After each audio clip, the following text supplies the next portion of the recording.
And they were all down there.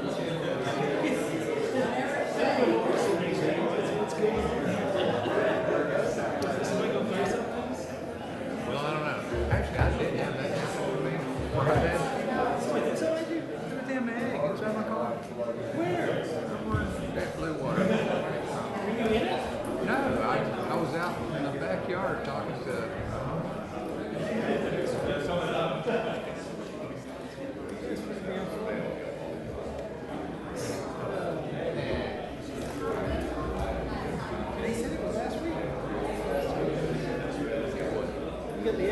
Yeah, Friday. 2 o'clock in the afternoon. I was parked on the side of the road, winded down the car and everything. Didn't lock my car. Walked in the backyard, looked at some trees. While I was in the backyard for 15 minutes, somebody drove by on the street and just tossed a raw egg right in there and hit right on the dash and it was splattered.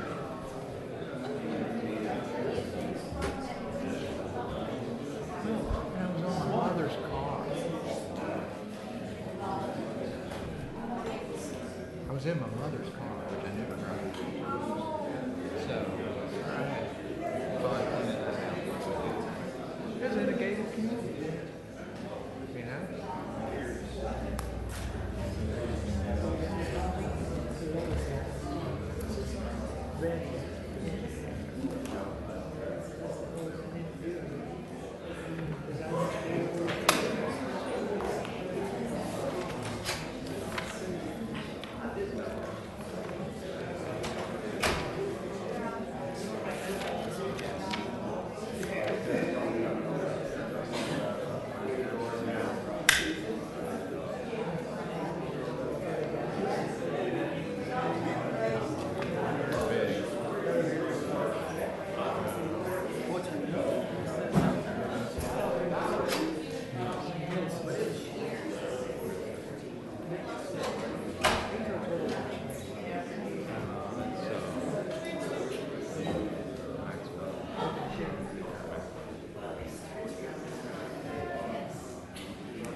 do you want me to introduce the problem like we did last time? Yeah, I'm going to just sort of set the stage here. Good afternoon. If I could have everybody's attention, we'd like to go ahead and get started. I want to thank everyone for coming out to our second public workshop on this group of ordinances. Due to some scheduling conflicts with admin Wayne Dice will not be here today, but we do appreciate everyone coming out. And if I could just sort of to recap our format, again, this is a discussion with the public and all affected parties regarding some proposed changes to the parking ordinance contained in Chapter 5 of the Land Development Code. And again, just as a reminder, we're not here to debate the merits or demerits of the proposed language. What we're here today to do is to take input from the public about whether or not we have problems, and if we do have problems, what the public thinks we ought to do about it, if anything.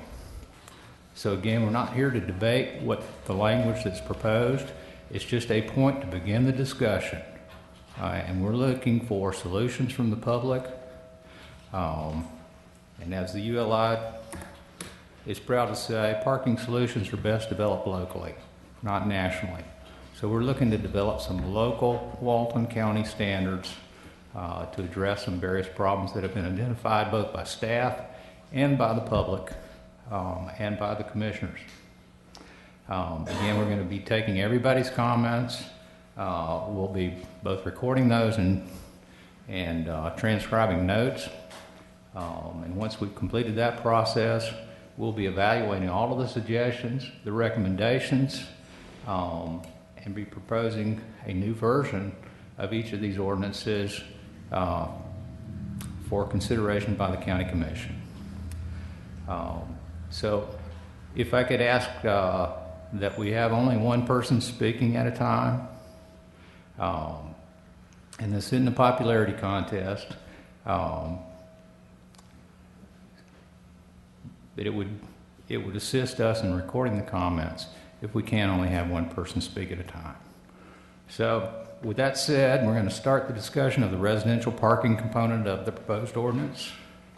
And we're looking for speakers.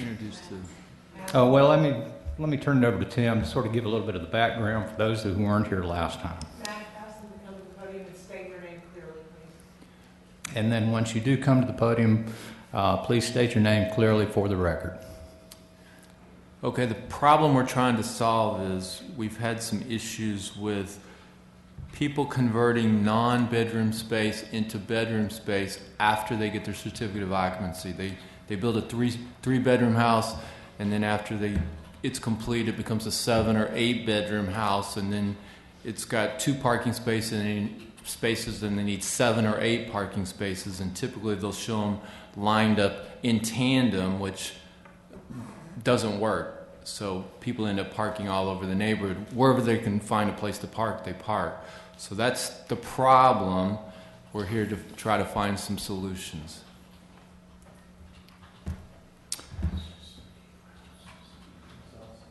Yes, sir. Mr. Shipman. And I will, since I was here at the last meeting, I don't intend to go over everything I did at the last meeting. I will tell you that since the last meeting, because the comment was made that a lot of this problem was due to the, quote, mega houses that were short-term rental in South Walton County or event houses, we went and looked at the records of code enforcement regarding complaints on these houses. Based on what we could find in the records of code enforcement, this pertains to, over the last few years, 4 houses. So we are expressing concern that we are apparently attempting to adopt ordinances regarding complaints concerning 4 houses. That being said, as my organization, which currently has membership of 130 business owners in this county, and is growing by the day, today has sent a letter to all the commissioners requesting that the Walton County Commission form a blue ribbon committee that consists of representatives of the sheriff, representatives of the South Walton County Fire District, representatives of the TDC, and we want representatives of our organization and any other viable community organization on it to work on developing solutions to parking, noise, and traffic in South Walton County. The reason why we are addressing South Walton County, and a major concern that we have based on what was represented to us by this body at the last meeting, and from what we can find, none of this exists except on 30A and Miramar Beach or other areas at the beach. So we really are having a difficult time understanding why you would want to enact a county-wide ordinance to address parking problems at the beach. And so we certainly have significant concerns about why that is happening. We are also asking the county to put on hold any consideration of amendments to any of these ordinances until such a committee is formed. The actual problems are clearly identified, and the committee can work on suggestions. These are not a problem that occurred overnight, and it's not going to be a simple solution, and I don't believe you'll be able to fix it simply by amending a parking ordinance. As it pertains to 30A, since the last meeting, we went and looked at the DRIs and the PUDs that exist on 30A. Because as we discussed at the last meeting, even if you amend this ordinance, you get these amendments on this ordinance, it won't apply to any developments that are under a DRI or a PUD. The majority of the property on 30A is under a DRI or a PUD. If you start at the east end of 30A, from Rosemary Beach all the way to the other side of Alice Beach, you're under either a DRI or a PUD, so it wouldn't affect any of it. So is Water Sound West Beach, Water Sound North, Seaside, Watercolor, the Reserve, Draper Lake. There are others that I can't remember off the top of my head that represent the majority of the property on 30A.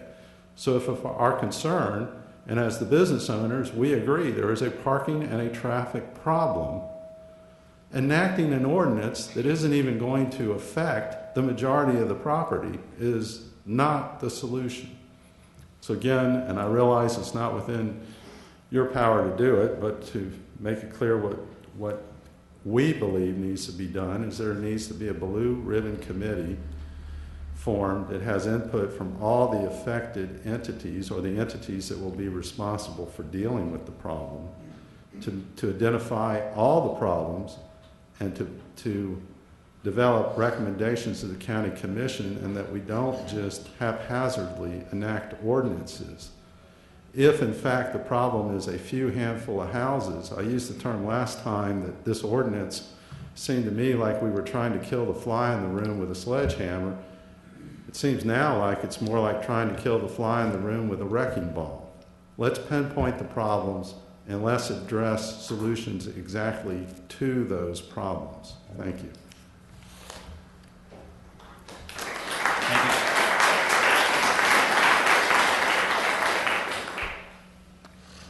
One thing I would like to point out in response to that is this would, if these changes or any of these changes are approved by the BCC, it would apply to new PUDs. And we have a lot of development activity going on in the county right now. Thank you, Steve. Anyone else like to speak to the residential component of the proposed ordinance? Yes, sir. Hello, my name is David Smith, and I'd like to just read a few bullet points and then just have a couple questions just to understand the changes and some of the specifics with the proposed changes. I'd like to begin with that it's unclear of the specific nature of the parking problem that the county is trying to address. I understand Tim's comment about the proposed houses being converted, but if it is just a select few number of homes that are being converted, then in our opinion it's more of an enforcement issue. If the parking is a problem for those homes and parking is occurring out on the county rights of way and in roadways causing traffic congestion, then it would be an enforcement issue. And but to understand the clear problem and the concise definition of the problem would be our first approach. Then once the specific problem is defined, a targeted study should be conducted by an experienced professional regarding parking generation rates and how those rates affect the county in its entirety to develop the appropriate solutions. Then the solutions should be vetted technically first and then properly workshopped once the proposed solutions are presented. And we do want to comment that one size does not fit all, and especially in South Walton County, there's a variety of uses, and doing a carte blanche change, again, especially over the entire county, in our opinion, is not the appropriate solution in this situation. We understand that there may be specific issues of the valid importance to the community, such as alleviating parking on the right-of-ways and encroachment onto neighboring private properties for certain uses, such as wedding venues, but globally revising the parking standards to address the isolated issues we believe is detrimental to the community and has significant unintended consequences.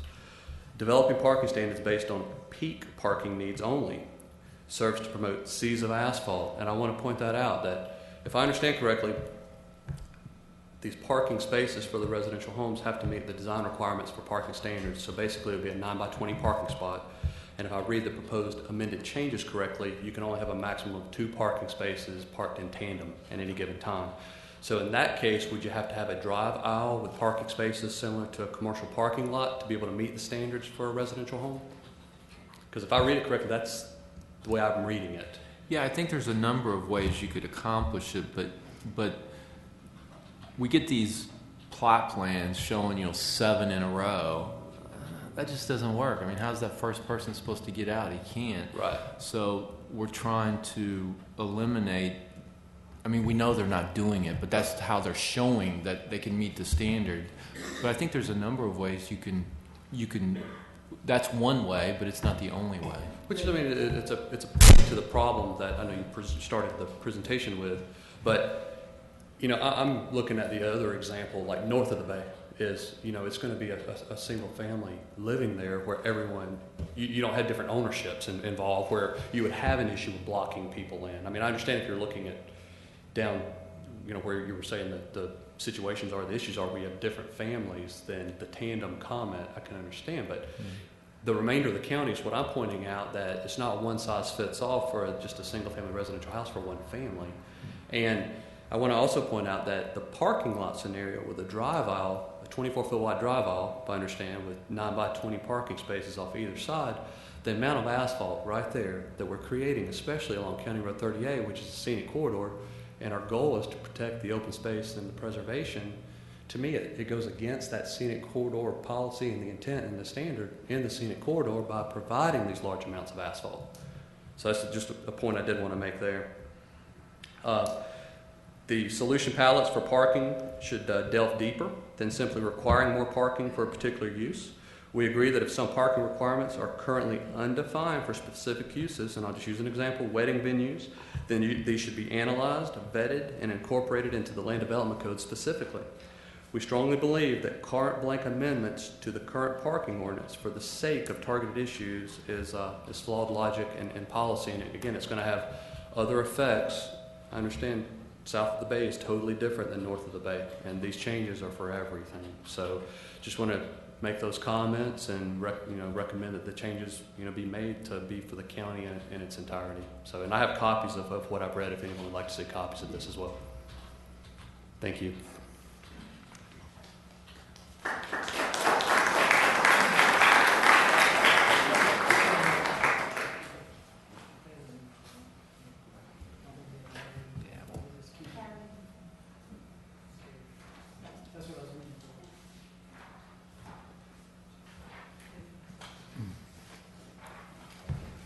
And again, if you have any written comments that you'd like to offer, we'd be happy to receive those. Thank you, David. Anyone else like to speak to the residential component of the proposed ordinance? And as we pointed out at the last workshop, these are already in effect in Grayton Beach and Point Washington. We didn't just pull them out of the air. They are already out there. We're just proposing them to take them countywide.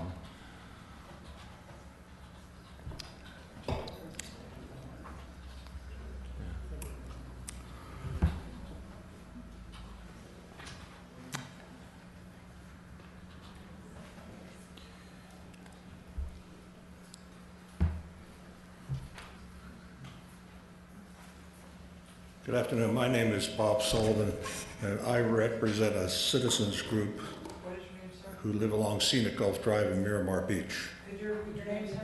I'm sorry? Your name with that? Bob Sullivan. Miramar Beach has a unique problem in that most of our parking should go to tourists. The people who live along Scenic Gulf Drive are people who live in condominiums and monster houses and other residential units who all have parking. It's the day people who come to Miramar Beach who have the difficulty. The new parking lot in front of Majestic Sun only holds 190 spaces. Before that was built, there were about 360 spaces in the sand. So we constantly face the problem of people trying to find a place to park, parking illegally in the condo buildings or anywhere else they can find. And what we need to do is come up with a system that makes life a lot easier for the tourists.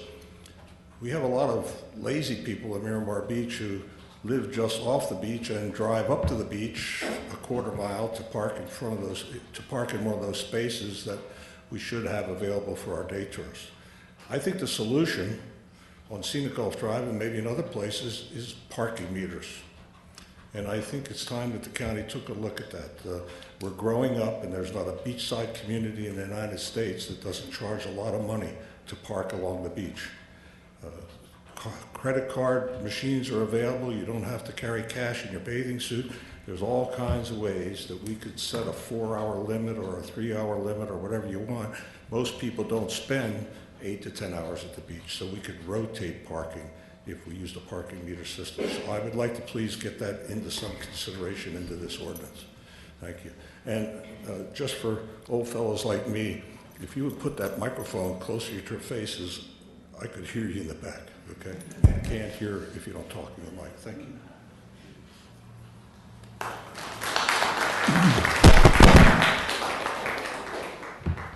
Thank you, Bob. Anyone else to the residential section of the parking?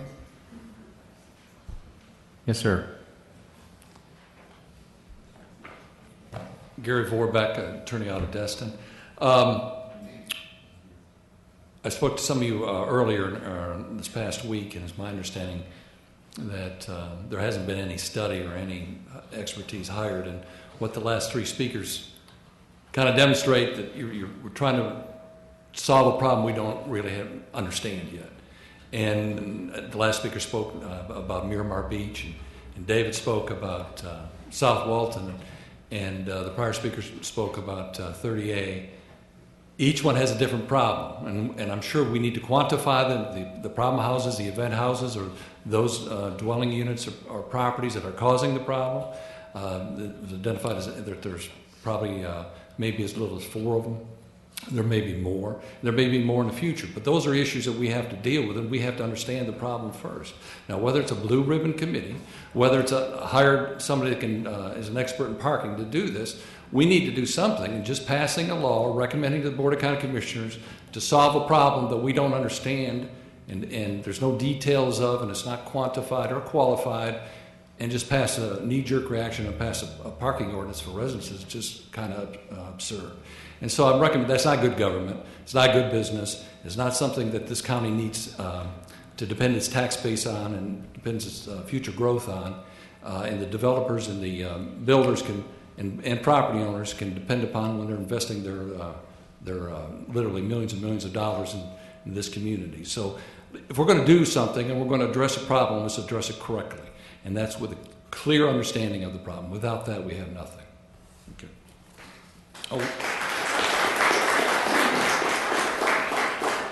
One other thing that was suggested to us that we've studied what neighbors have done. Our neighbors, Destin, Okaloosa County, Panama City Beach, or in Bay County, even Escambia County, as far as their parking for residences. And our quick review of the ordinances of our surrounding community show that I don't think there's anyone that has more than 2 parking spaces per dwelling unit. So they all have some of the same problems that exist here, and I don't know if we've done any exploration into how they're trying to solve the problems, but it's also, we don't have to recreate the wheel. Somebody else has done something different, whether it be enforcement, whether it be some other actions that they're taking. But I don't know if we've done any study because their ordinance shows that Walton County is right in the same path as them as two dwelling units per, 2 parking spaces per dwelling unit. Okay, thank you.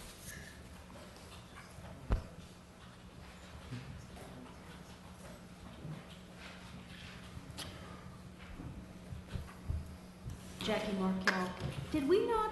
Did the BCC not pass a vote to fund a parking study? There is a parking study that has been engaged. It specifically deals with public parking and the possibility of the TDC providing additional public parking. That study's underway, and we should have some report sometime by the end of the year, beginning of January. Okay, so that's specifically going to be for public Yes. parking? It doesn't cover residential at all? It does not cover development parking. Parking on development sites. It's public parking.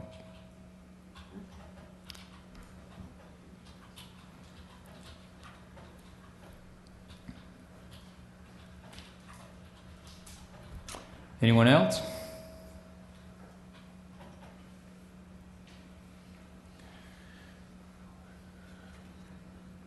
I guess everyone's here for the commercial side parking. So I guess if we have no more comments related to the residential proposed standards, we'll move to the discussion of commercial parking and or non-residential parking. So anyone that would like to come forward and bring us some ideas related to that. Yeah, and just for those of us who weren't here at the last meeting, Tim's going to sort of recap some of the proposed changes just to get us started here with the commercial section. Okay, the changes we're showing for the types of uses, restaurants, banks, that sort of thing, those changes are to bring us in line with our neighboring local governments. I think every ordinance or every parking standard I've saw from Bay, Okaloosa, Santa Rosa, Escambia, Fort Walton, Destin, Panama City Beach, all use restaurants as 1 per 100. So those are where those changes are coming from. We're proposing to eliminate the joint use parking because it really hasn't worked. People leave, new owner comes in, doesn't know anything about it. It just really hasn't worked. And then we're also proposing to eliminate the general waiver. We've really not had anyone use that, maybe once or twice. But that's the proposal as presented.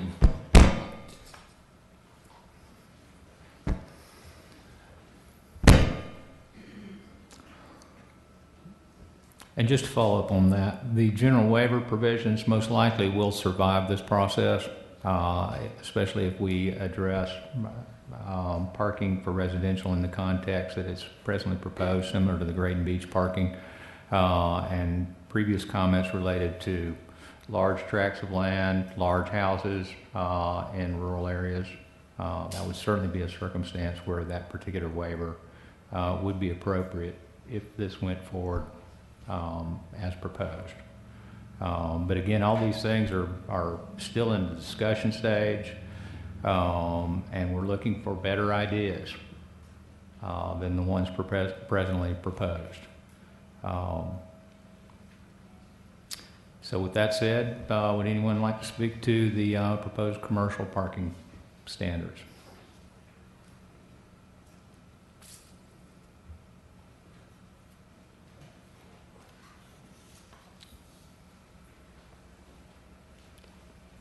I'm Tony Anderson.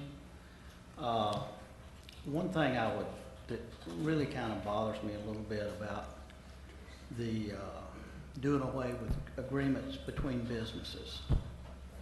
I can understand where that could sometimes cause a problem, but do we really want to go down that road? That we're taking not allowing an agreement between two individual businesses. Sure, down the road, it may not work out. They may change it.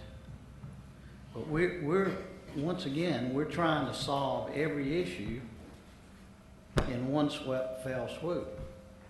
Another thing that bothers me is, and I spoke on this last week, the fact that you say everybody will be grandfathered in, and I'm assuming that's what you're saying, businesses now will be grandfathered in, correct? Yes. Okay. As was mentioned last week, if we have a major catastrophe, an opal that hits us, God forbid, and these businesses are destroyed, what happens? They have to conform according to the ordinance that is proposed now. With the property values in South Walton County, how are they going to do that? The only answer is the change are coming in. You know, you said you used Okaloosa County's guidelines and Bay County's guidelines. Guess what? We're not them. We're Walton County. We have our scenic route. Every businessman in here is a mom and pop organization. Is that what you want? Do you want Applebee's all the way down? And I don't have a thing against Applebee's. I like Applebee's. Do you want Longhorn? Do you want, you know, the beauty of 30A and Miramar too, for the most part, it's a little more commercial than a little more chain oriented. But this end of South Walton County is everything is mom and pop. And if you go through with this, you're going to ruin the beauty of what this is. People come down here to the Red Bar. I've got relatives from all over the country that come in. In the first place, they say, hey, can you get us in the Red Bar? Can you get us Marie's? Let's meet for lunch at Marie's. There's just hundreds of these small businesses around here that are going to be put out of business by this ordinance if we have a storm. And I think that's what concerns all of us. We're worried that if something catastrophic happens, South Walton will no longer be the same place that we all love.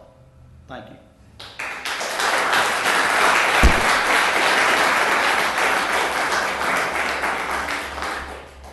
I should also mention that this is including outdoor seating. Right now we have no standard for outdoor seating, and this would set a standard for outdoor seating. So I didn't want to leave that out.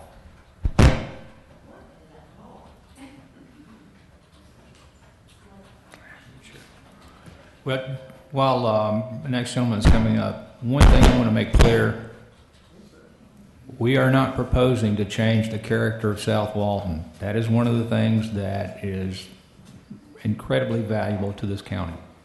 And just because there have been suggestions that we need to look to our neighbors and see what they're doing about parking, we have done that. That's part of good planning to see if the wheel has already been created. But just because somebody does something in Okaloosa County or Bay County does not mean that that should be implemented here. So please don't get the impression that we're proposing to homogenize Northwest Florida, because we recognize the unique, I guess this is me making this noise.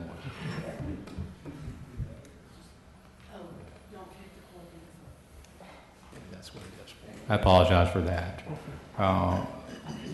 But we are very sensitive to protecting what makes South Walton unique and Walton County unique, and we want to continue to do that. We're looking for solutions that will help protect those values, but also address some of the symptoms of problems that I think we've all experienced or are familiar with. Yes, sir. Hello, my name is Mark Schnell. Spoke to you last time. Really, I'm not going to bore you with everything I said last time, but I didn't mention one thing, is I'd love to throw my support and expertise in this behind shared parking. The reason being, it only makes sense that, say, a day use, say an office where everybody goes home, is excellent shared parking for, say, a restaurant or a bar at night. Rather than double those parking lots, rather than double the number of trees that are cut down, rather than spreading all the buildings out. Those are, potentially there are uses that are next to each other that are very compatible for that. So I'd say don't throw that out if possible. It's done very, very well in a lot of places. I'd also like to, consider the fact that, there are places, I would think downtown, old downtown Defuniak, anywhere where there's a classic Main Street. We want those places, we want to be able to have those places potentially. And rules like this just make it harder and harder to have that sort of a walkable commercial area, mixed-use area, although they mostly end up in the DRIs granted and the PUDs.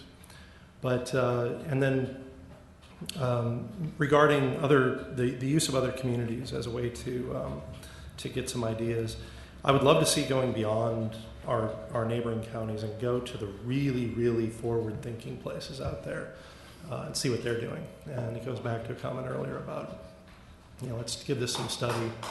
And there's some towns out there who really know what they're doing, and I love to see what they're doing. And so I think we could probably follow some of their lead. Thank you.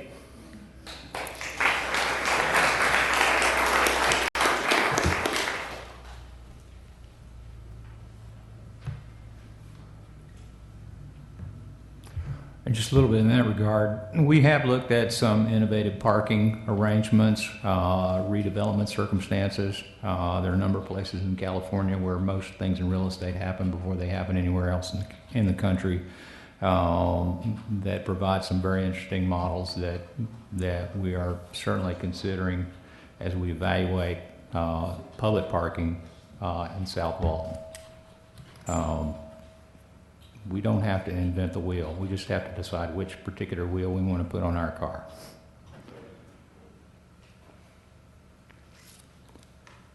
Anyone else to comment on commercial parking or non-residential parking? Hello, my name is Matt Parker with JP Engineering. What I'd like to bring up is how the proposed new ordinance changes are affected by existing regulations in the code. And what I mean by that is there are a tremendous amount of code regulations that have preservation in its context, such as upland setbacks and buffering off of wetlands. Taking a look at the coastal dune lake limitations. I know of one particular instance where a landowner wanted to build a parking lot. There were other ordinances that prevented that. And so in conjunction with the study, or if that's the way that you decide to go, is to study this further, but to also look at some of the other limiting factors in the land development code that basically makes property unusable. So you take what we're doing here is we're increasing the area necessary to meet land development codes to construct a project. Well, at the same time, we have conservation limitations that take the ability to use private property uplands to do anything. And so it's the two ordinances or the two limitations are fighting one another within the same code. So if we are going to increase the area necessary to meet parking requirements, we need to also take a look at reducing the amount of uplands that we're limiting the use of from private property. Thank you.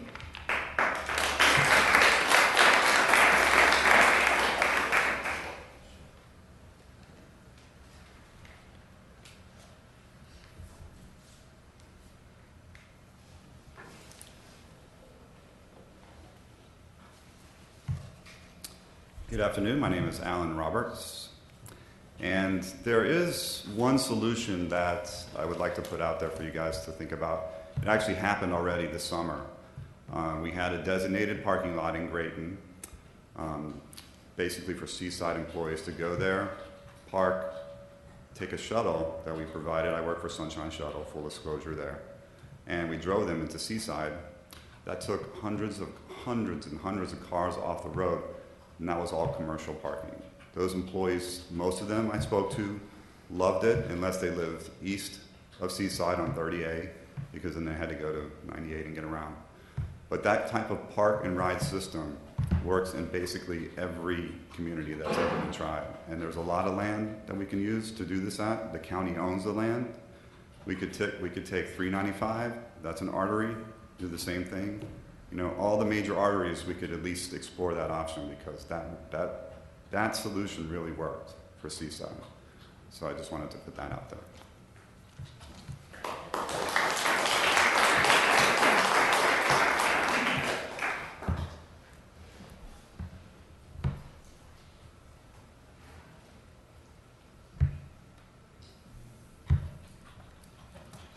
My name is Mary Nielsen, and I have been waiting for what Mr. Roberts just discussed. I hope today that the businesses, with their new alliance and their formation of their new alliance with over 100 businesses, would come up with some solutions similar to what Mr. Roberts just presented. And the fact that what's very interesting in that solution was that that was a private entity. Private businesses worked with a private shuttle company. They came up with a solution for their particular community that had limitations. And those limitations affected everybody in their particular community, meaning Seaside or whatever. And so that was addressing their problems to make their businesses more accessible for the public to come and provide them more business. So they didn't clutter up their landscape within their community with their employee cars. They found an alternative solution in the community. And that's what I was hoping to hear more of today. That model is the model that I think that businesses in this specific alliance has as a foundation. They could expand upon it. They could use it. They could use their alliance members to form a financial consortium to purchase land as these types of models and strategically place them in certain areas along the 30A corridor.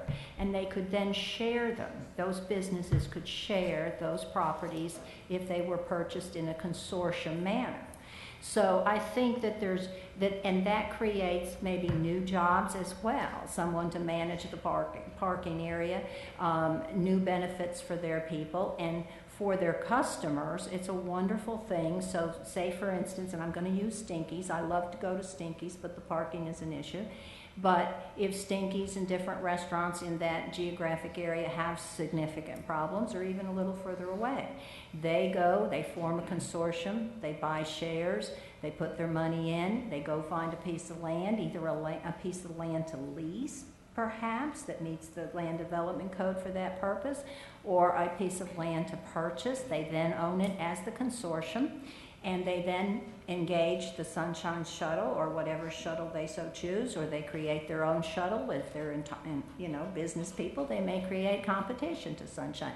But the purpose is they then have a place for their employees to park, and it frees up the room for the customers.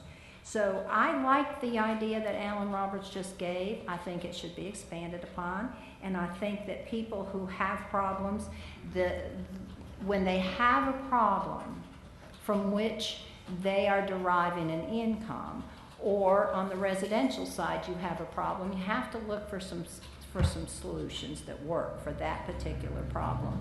And I think responsibility has to go on either the residential property owner who's creating the problem, and the responsibility also has to go to businesses, because if they have such a wonderful, successful business and they're short of parking, they need to look at who's in their spots, when are they in their spots. And I think shared parking, there is room for shared parking, because there are some restaurants up north of Grayton there that there's offices around there, and there's little shops, and those shops close up and the offices close up, and perhaps they can cut deals with each other, and somebody can spend a little money and somebody can make a little money, or something in the private sector that frees up those spots.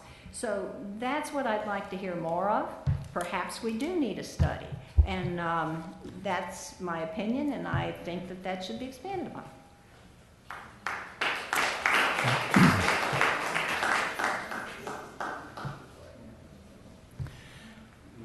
Thank you, Mary. Anyone else?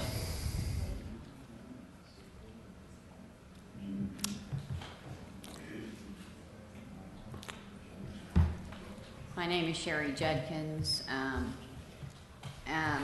don't think that this ordinance is going to fix the problem that we are dealing with now. I think that a big part of the problem is code enforcement, not enforcing the written codes. We have, businesses that, whether it's residential coming to the county saying they're building a home and then they turn it into a hotel or motel or whatever they're doing, or a business that changes the use and the parking requirements are no longer met.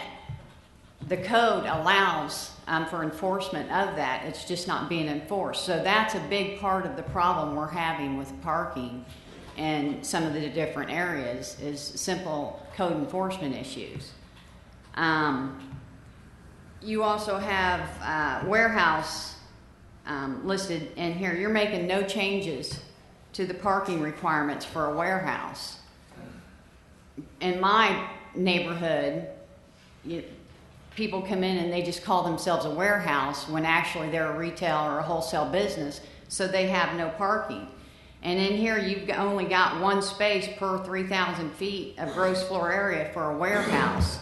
And some of these other uses, you've changed that to include spaces for employees, because warehouses do have employees, they do have management. So the uses, the warehouse, the parking does need to be beefed up in the warehouse. And just as far as some of these other problems, it just boils down to code enforcement. The problems we're having right now with these monster houses, if they didn't tell the county that that's what their plan was, then the county needs to put a stop to whatever they're doing. And the same thing with the business. If they don't have enough parking for their business on their own property, then they can't do business there. It's pretty simple. The code, requires them to have their own parking, and if they don't, then they don't need to be there.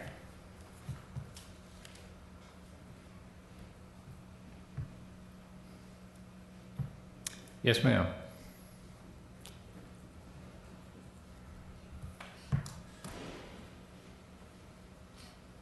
My name is Vicki Blunt.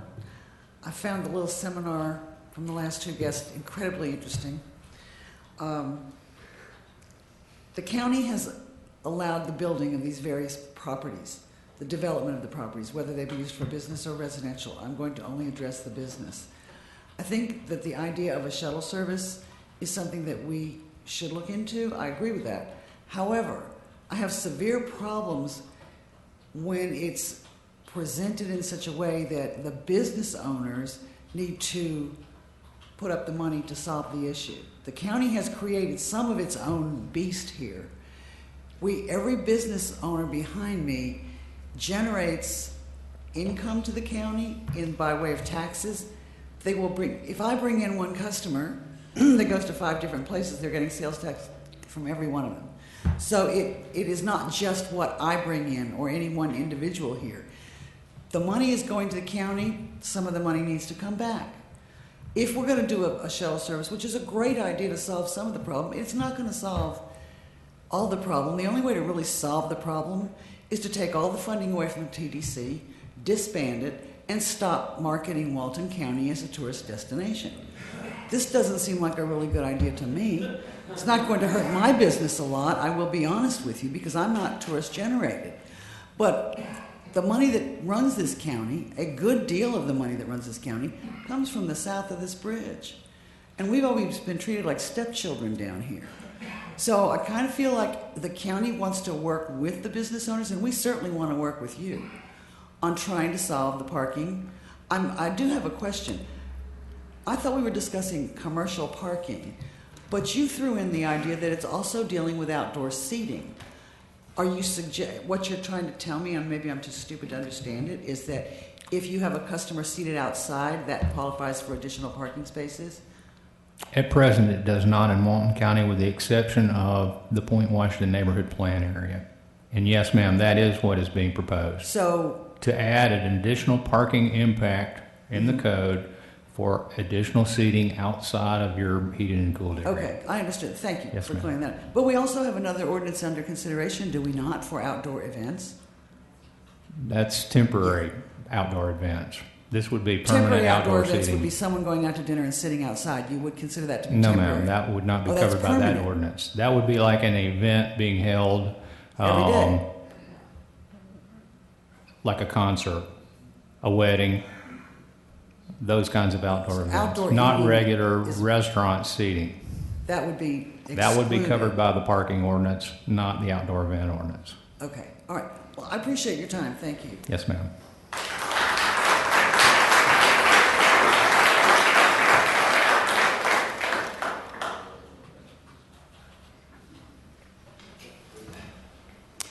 Anyone else?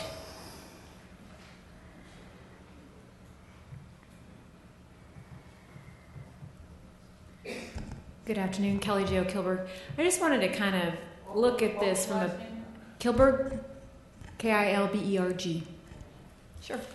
As I've been listening to a lot of this today, it really is going to take a public-private partnership to address these issues, and I think the business community really needs to have that seat at the table addressing this.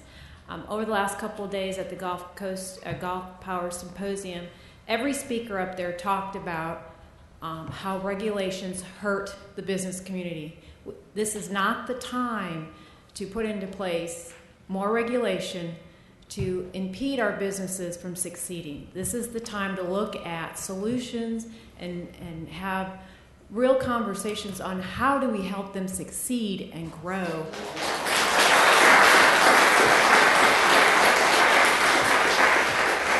But not impede their growth. Yes, there are issues and there are solutions out there, and we need to look at all of them. I do believe that Blue Ribbon Committee is a way to go. We can have conversation and solutions brought to the table to address this issue, but it's not about impeding the growth of business. Thank you.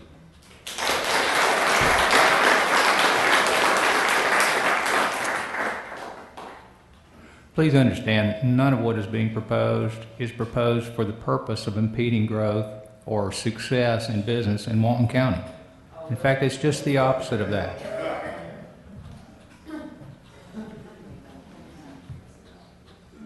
My name's Adam Yellen. I find that... What's your last name? Yellen, Y-E-L-L-I-N. Before I came here, I spent a lot of time out in San Diego. They have a lot of parking problems. They have much more population, much more people visit.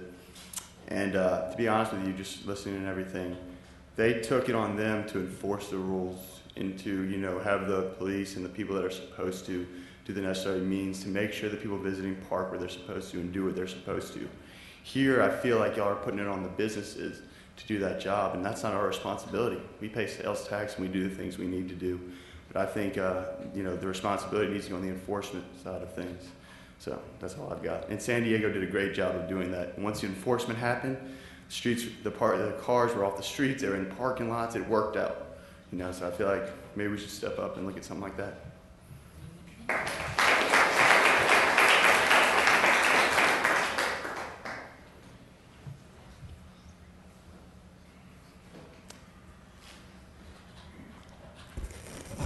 Good afternoon. My name is Hani Nasri with Marie's Bistro.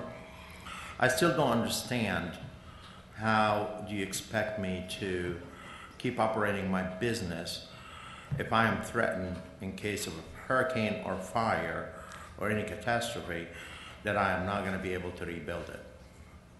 I want to know how you expect me to be productive in my business when I'm expected to lose it any minute.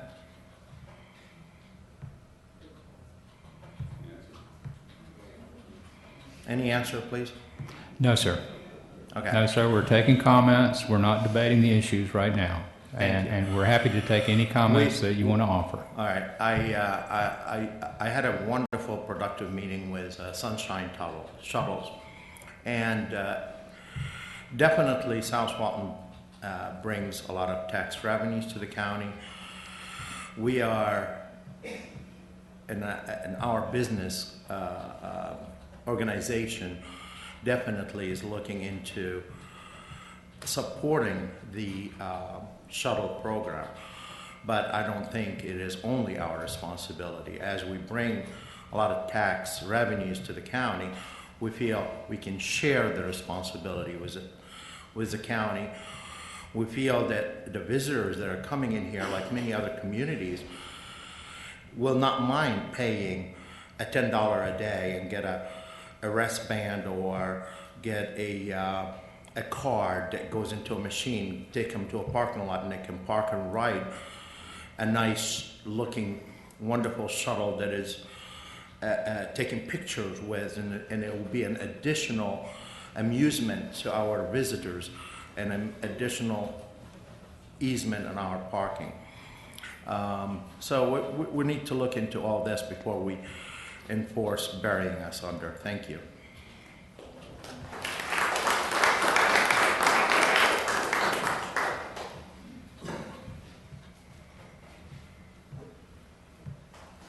Anyone else? Mr. Kramer. Sorry, I was late. I don't know if you separated the residential from the commercial previously, but I wanted to make some comments regarding both of the types. Regarding the residential, I noticed that there wasn't any change from the last meeting in your printed data for today, and that I felt that the suggested uses after number 5, anything above 3,500 square feet, are onerous and actually counterproductive to development in the future. For what we're striving for in this community is a highly affluent, upwardly mobile community. And if you, my suggestion remains the same, that you cap it at 3,500 square feet and only add one additional square foot and one additional parking space for every 1,000 square feet. In fact, the number 8 that you put down there were more than 40,000 square feet to add 2 spaces for each 500 square feet of additional living space. It's not only onerous, it's, in my opinion, it's ridiculous. I don't think that it serves the public. I don't think that it serves the development community specifically. And I don't know what resource you're using to back this data. Not that it has any to do with any of you, and these are rhetorical questions, of course. But when it comes to the Planning Commission, which I happen to have the opportunity and the privilege to serve on, that I'm going to hope that the public that's here today comes out to saying that so that we can make those recommendations. And I strongly feel that in this residential area that these current recommendations are counterproductive to the development community and to Walton County's most productive business, which is tourism. Secondly, I wanted to talk to you about the commercial changes that you proposed in the number 1 on commercial is banks. I saw that you changed that or proposed to change it from 350 to 300. I wanted to know how and why you got this data, and I didn't know that there was a problem with banks. I thought that they were all fine, and I didn't notice any parking problems with any of the banks I attend on any kind of a basis. And just because you're crunching the numbers doesn't mean you should crunch them for those that are working. The old adage to me applies. If it's not broke, don't try to fix it. So my recommendation with that is to leave the spaces for banks at number 1 at 300 per square feet, because I don't think you have a problem and don't need to change it. Regarding number 2, restaurant standard, 150 per space per 150 square feet has been working. I agree that you have a problem with outdoor seating. You may want to consider that there wasn't a calculation in there for employees depending on the type of restaurant. And I don't know how in development, especially when new ones are going in, you're going to actually get the number of employees on the largest shift in any kind of honest answer from a business owner, especially when you've tilted it this way. My suggestion would be either to leave it at 100 per square feet and delete all the business about employees, and if you feel that that's part of the reason you have a parking problem out there. But one of the things that, like I mentioned, that I will recommend to the other planning commissioners and myself when we come up there is we're going to want to see data that supports these allegations, our suggestions, recommendations. It's not just because it's somebody's idea and then nobody stands up and says that it's my bright idea. We're going to need to see hard data on it. I'm going to request that. The other change that I had a little problem with was other general businesses or personal services, which basically entails and encompasses every business in the county. I didn't know there was a problem with every business in the county. You know, I really don't see it. I go to a lot of businesses in the county. It doesn't seem to be a problem. So my recommendation again is to leave well enough alone, leave number 12 at 350 square feet, and quit crunching the business community. It's supposedly we have 5 Republican commissioners. Republicans are not notoriously known for being onerous or even restrictive in their regulations. In fact, they're usually trying to go the other way. So if these recommendations that you're putting in this document are coming down from above, rhetorically, I don't expect you to say that or admit it, but you can pass it back up that election time, this is not going to bode well. And I recommend that you change it back to 350. Thank you.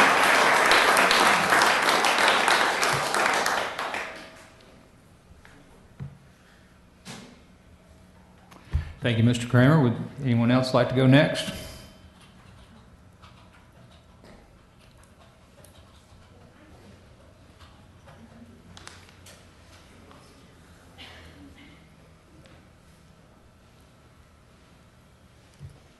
My name is Eileen West, and I just have a question.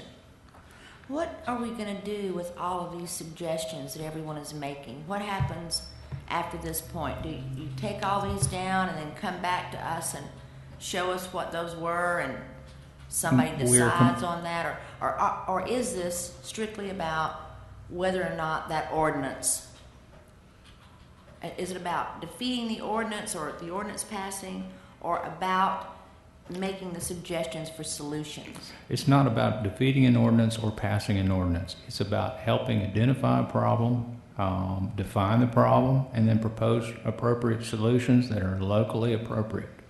Okay, so then you guys would be the ones to propose the solutions following all this public input? We will be drafting solutions at the direction of the county commission, yes. Okie doke, and then that comes back to us in another public meeting?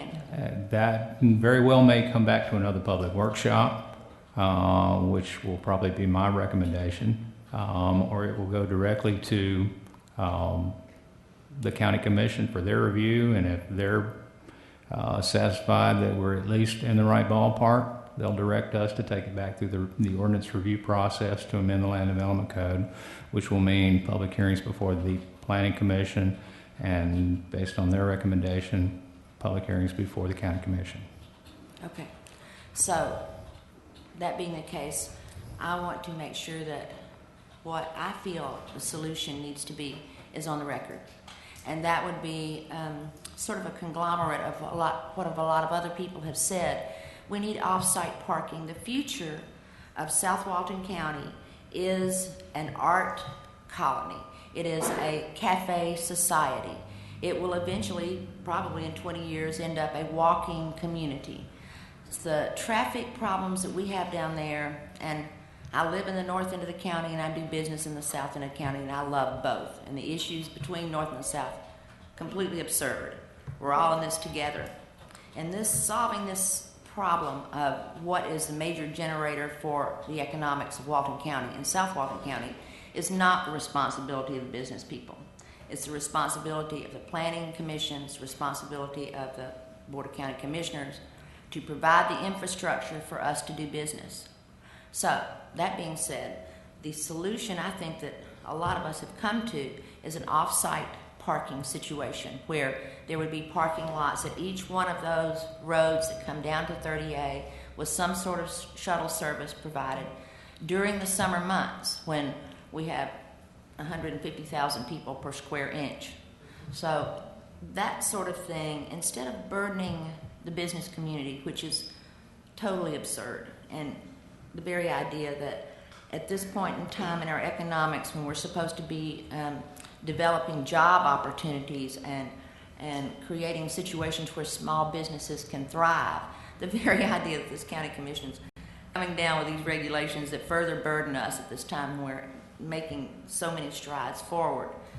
The situation needs to be resolved by planning by the county commission, and that involves somehow or other getting all those cars off of 30A so that people can come down there and enjoy it and not have to deal with that sort of problem. So that's all I have to say. Thank you, ma'am.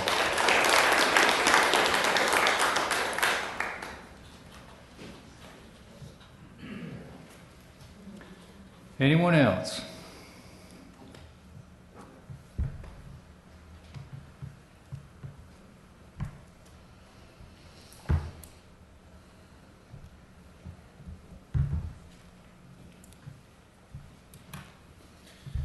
Hi, my name is Richard Fouquet. I'm a local architect. I live and work in Seagrove Beach, and I'm opposed to the new parking ordinance. Could you repeat your last name, please? Richard Fouquet. Sorry, I'm a little nervous. I'm not used to public speaking, so I'm just going to read from my note I wrote here. Adding more parking spaces is not the answer for Walton County or the 30A corridor. If our only solution for this problem is to keep giving additional space to accommodate our automobiles, it will simply use that space and then just demand more. We need to step back and approach this problem with better and more complete planning strategies that will incorporate all components of our everyday lives and not have the quantity of available parking spaces be the driving force that defines the aesthetic and functional outcome of our community. The continued growth of South Walton County is coming, so let's plan for its growth in an improved, more insightful, and holistic way, and follow a different model than the typical parking lot driven one-size-fits-all suburban mall. Large parking lots alone will only destroy everything we all came here for. We live in a very desirable area and need to keep it that way. Hopefully we can even make it better. I advocate adopting a different model for the development of our community, such as Transect and form-based codes. This would emphasize the creation of more and better pedestrian-oriented sidewalks, bike lanes, and the obviously needed on-street parking. This would give Highway 30A, which seems to be the heart of South Walton County, the chance to develop into the main street it deserves to be. Thank you.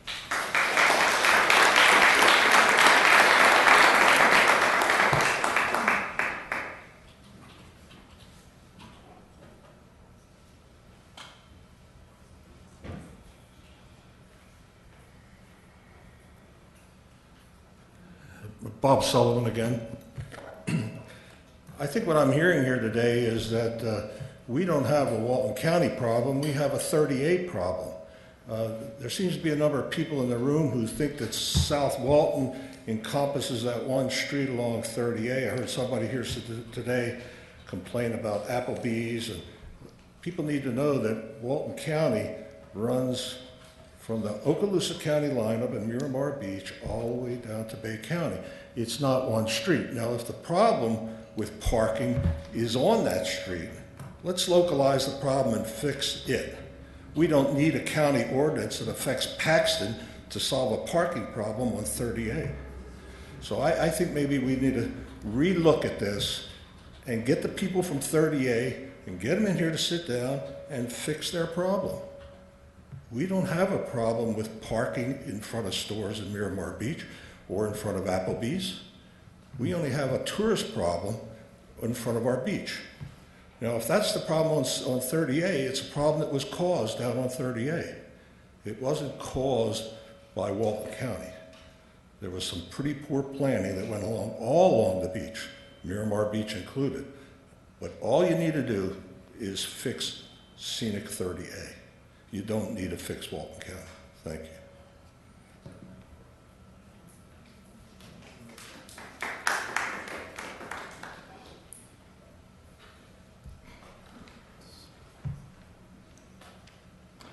Anyone else?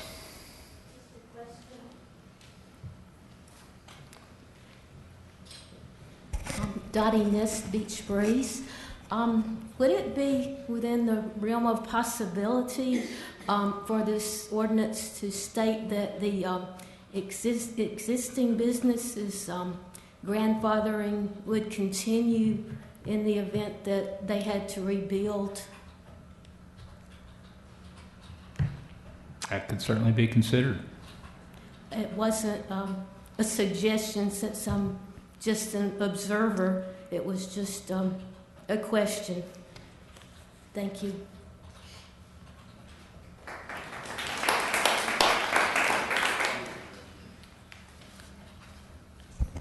Alan Roberts again.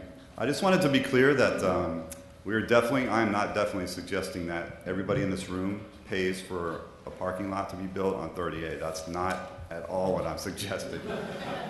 Not only that, but with the talent in this room, do you guys realize the kind of parking lots we could make? I'm not talking black asphalt, white lines. We could make nature happen, things, ponds. I mean, we could create an amazing space where people are going to be like, oh my God, that's the best parking lot I've ever seen. That's kind of the idea. It's not like, we want to wipe out trees and put down, asphalt. So I just wanted to be clear about that, guys.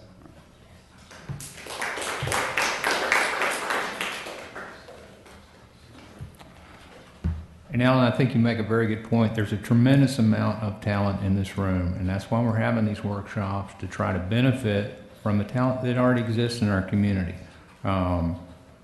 Whether you've had this conversation over a cocktail and jotted something down on a cocktail napkin where most really good ideas emanate, or whether you're just discussing this with friends. If you got an idea, offer it up. Because the only bad ideas are the ones that you keep to yourself and never share with the rest of us. Yes, sir. All right, Gary Shipman again. I think listening to everybody in here, I wrote down the comments, just like I'm sure you're doing. What I get out of it is, as we started out at the beginning of the last meeting, the problems are not countywide. The problems are particularly local. There's 30A problems, there's Miramar Beach problems. The problems are multifactorial, and the problems are not going to be solved simply by amending a county ordinance.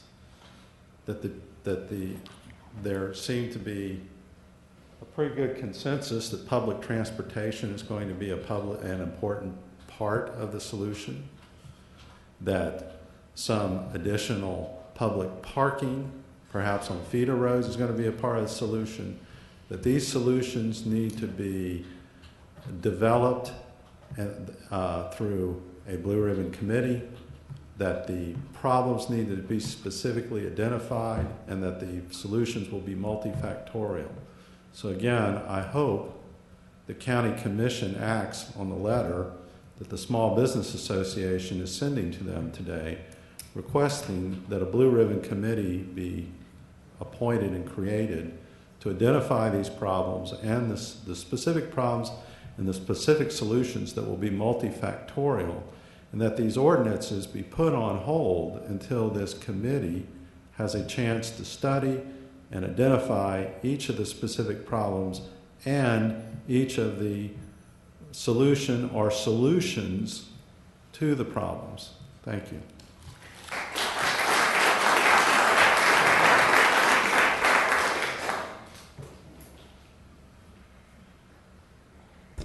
Hanny Nostri again.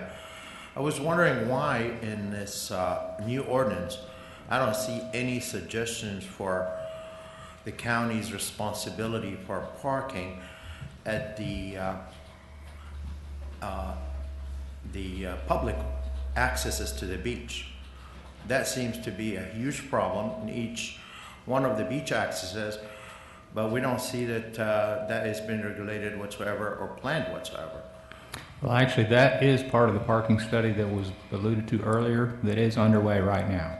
Thank you.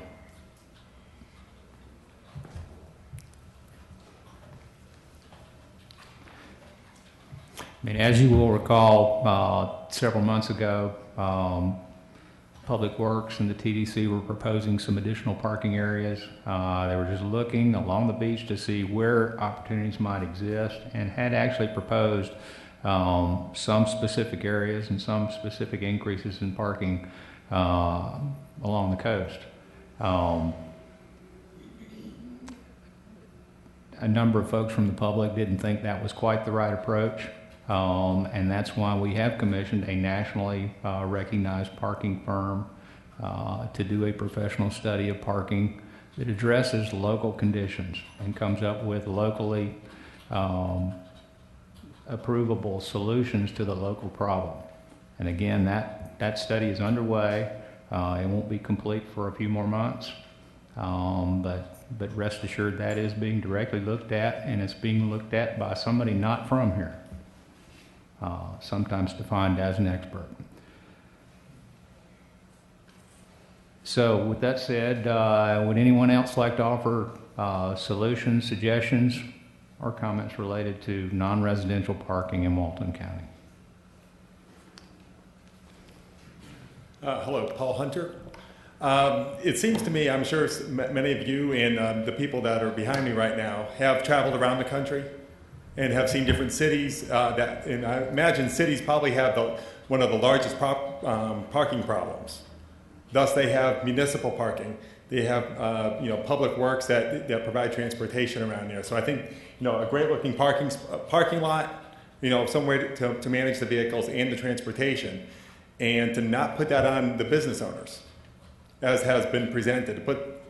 As the TDC invites people in, as we pay our taxes, then to put some of that responsibility on you to come up with those solutions as well and present them to us to find out how can we help you make your businesses more successful on this. You go to a city and if you've got to pay $2 to park for so many hours or for all day and there's no overnight parking, that's fine. But you've also invested the public money into a public parking problem. We're all public. Doesn't matter, as soon as I leave my house, I become part of the public. Wouldn't you agree?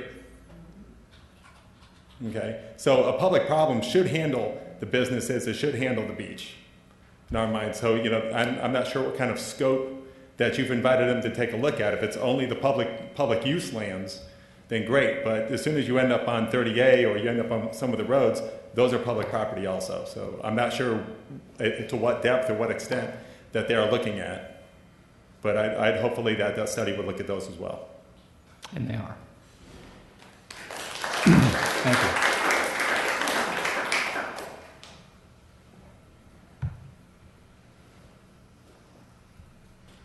Anyone else like to offer an idea? Yes, Sherry. I'm sorry, but I still do not think that the county should pay for parking for private businesses. I think the county should supply parking for our tourists at public beach accesses. But if you have the money to be in business, then you should have the property that meets the requirements. Because if something was to happen, and they did, as Dottie suggested, maybe putting all these businesses in as grandfathered in, and they wouldn't have to meet these new requirements for parking. So if they did get wiped out by a hurricane or a fire, they wouldn't have, if they were already in business, then this parking wouldn't apply to them. Still, are they going to be able to meet all the other requirements, which is buffers and drainage, and then what? Are they going to come to you and say, hey, we don't have enough room for that, give us some more property? When's it going to stop with them? I have a business too, and my business is on my property. My parking's on my property. And I think that every business, if they're going to be in business, should supply their own parking. And if, they can't see where I'm coming from, how would they like it if I came to their neighborhood, opened up a business, didn't have any parking, and started using all of their parking, and then there was no room for their customers? So, I can understand them having concerns about possibly being put out of business by these new requirements, but they have to understand that there's serious safety issues going on in some areas, and there's parking problems in a lot of areas. So I don't think that the county should be providing property for private businesses parking, because if you do that, pretty soon you're going to have to start paying for their drainage and their buffers, and the same thing with a house. If I wanted to build a swimming pool and I didn't have enough room, there's requirements to have enough room, and I built it on my neighbor's property. They're not going to like that too much, or maybe I'll ask the county if they'll provide me with property to build a swimming pool. But my point is I don't agree that the county taxpayers should provide parking for private businesses.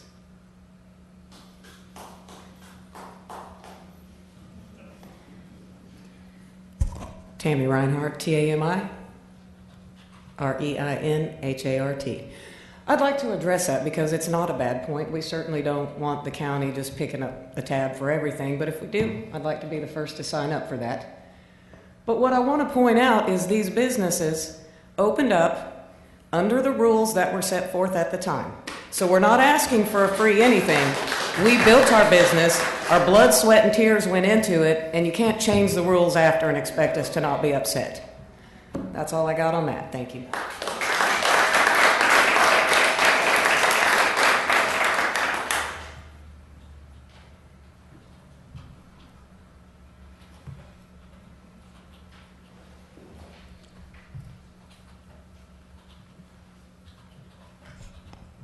Yes, ma'am. Hi, Julie McCloskey. I just have one quick little thing to say. I'm sorry, I didn't catch your name. Julie McCloskey.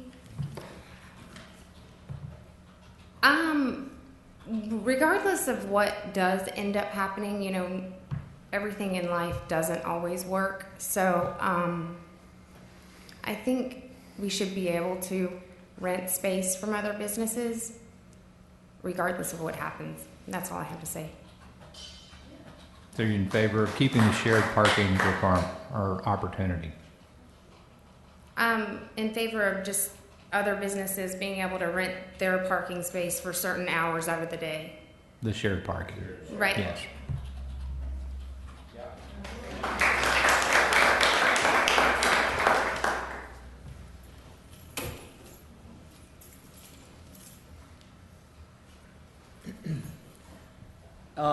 Tony Anderson again. I would, just to answer, I think her name's Sherry. There's plenty of things the county spends money on that I don't approve of.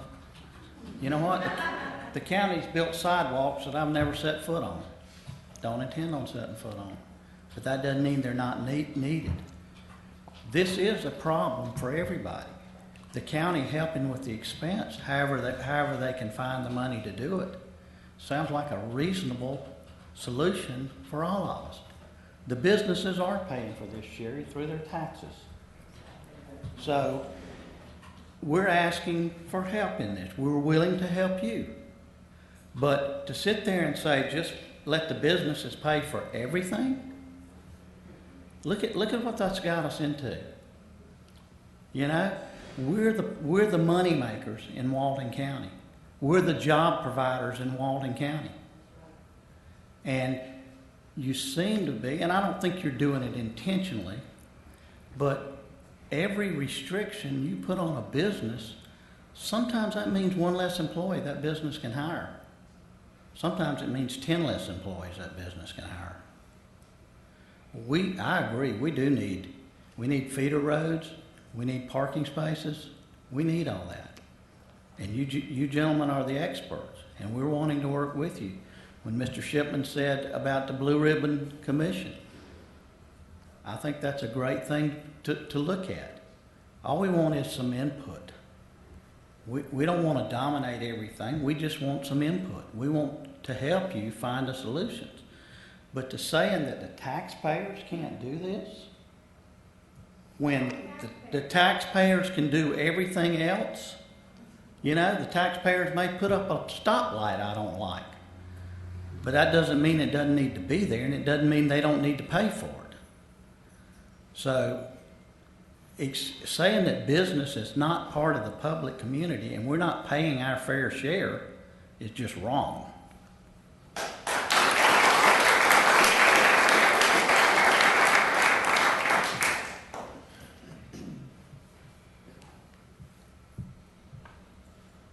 Anyone else? One more. Hopefully I'll be it. And it goes back to the residential real quick.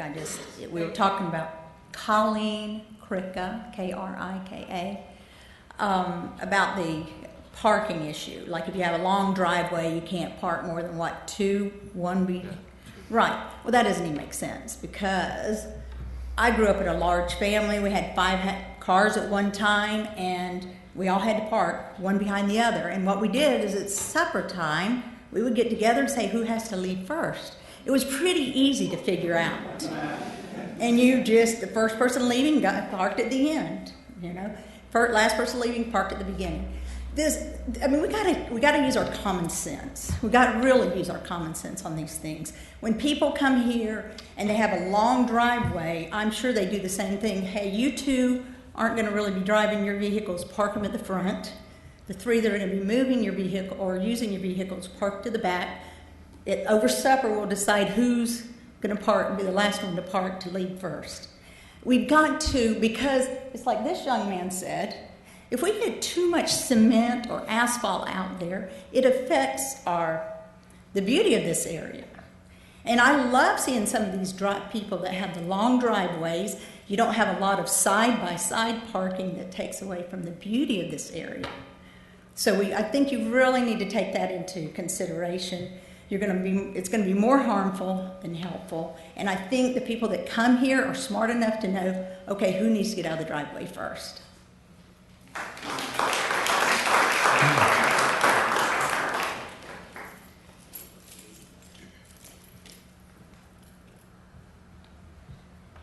Anyone else on non-residential parking?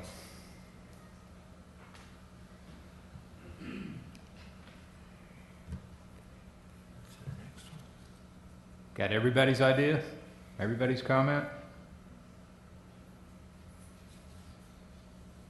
Last call before we move on to another topic.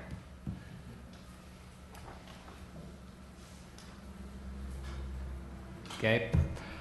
Hearing no more comments, we're going to take about a 10-minute break before we move to the item number 2 on our agenda. Thank you very much for coming, and thank you very much for your comments.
Like I said, I've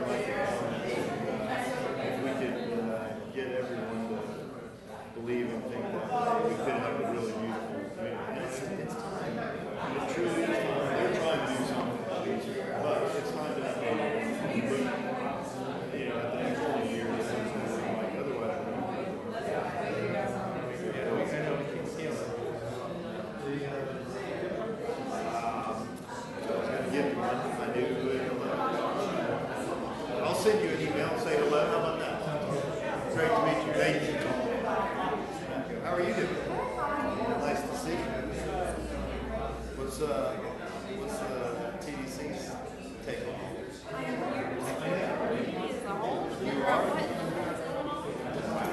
Well, it's a pretty hot topic. It's a very hot topic. A lot of people ask about it. Well, I think from our standpoint, well, I actually, I don't know if you've noticed, and I know at some point there will be a time for you to stand up, but I kind of to stand up and talk when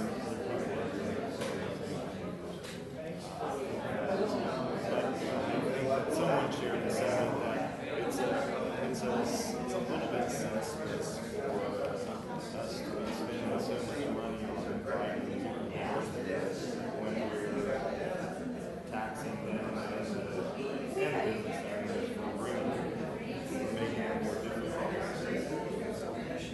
But all of our phones are Right. No, I understand that. I understand that. But still, it's all a big cycle. We all live in that. How are you? Seldom's at Egg. Yeah, you spend the weekend with him? No, he's working at one of the houses. Oh, yes? Yeah. Good. I'm trying to get him off his knees, get him into the fishing business. He's fishing at my house. He is? Well, there.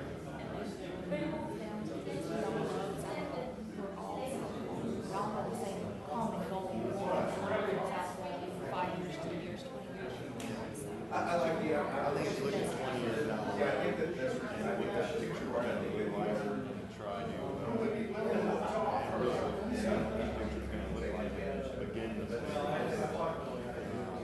Because there are a lot of good comments and obviously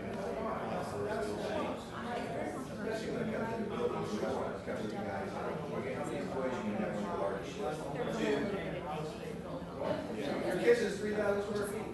That's all they've got. Sure. It is.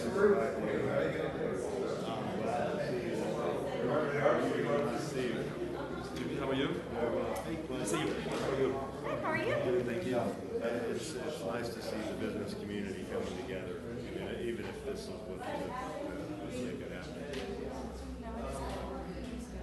I just know I lived in Destin for 12 years before moving here 12 years ago to South Walton 12 years ago.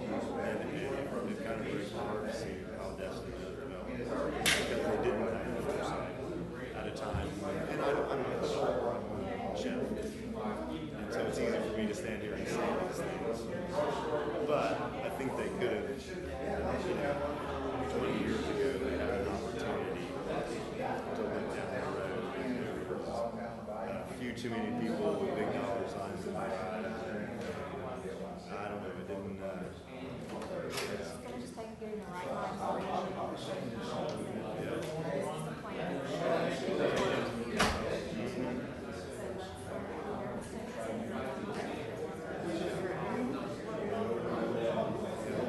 Well, I think this gentleman over here. So we're ahead of schedule. Richard? I think so, the development. Very good. Looking at the beach. You can break up Santa Rosa and Blue House all the way down the beach, and we all have individual issues that do not pertain to other issues and definitely don't pertain to issues. So, I like his vision. And I don't want to end up, I don't think any of us want to end up with a urban sprawl where we have the Walgreens in the middle of a great big parking lot.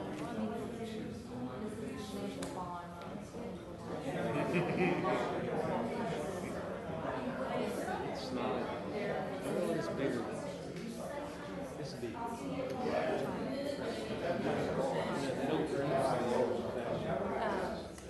think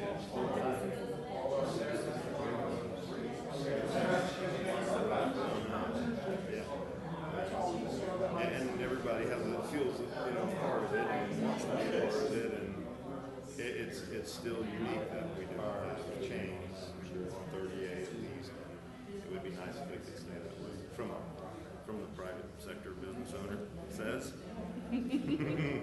if Great to possible. see you. Nice to see you too. Thank you for talking. Yeah.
started over for spending that may be necessary and everything.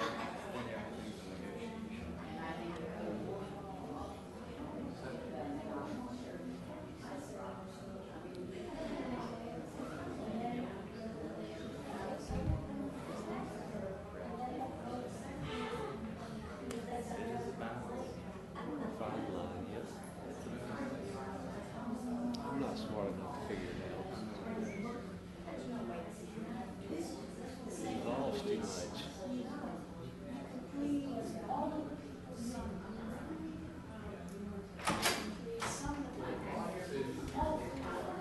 Yeah, but never everybody. Never.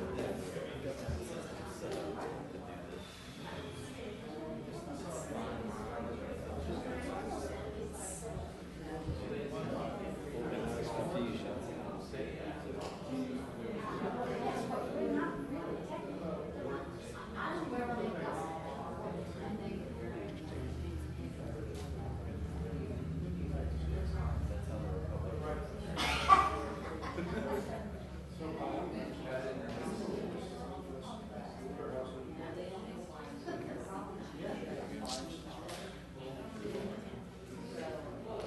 Thank goodness. There's still time to come.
It's amazing.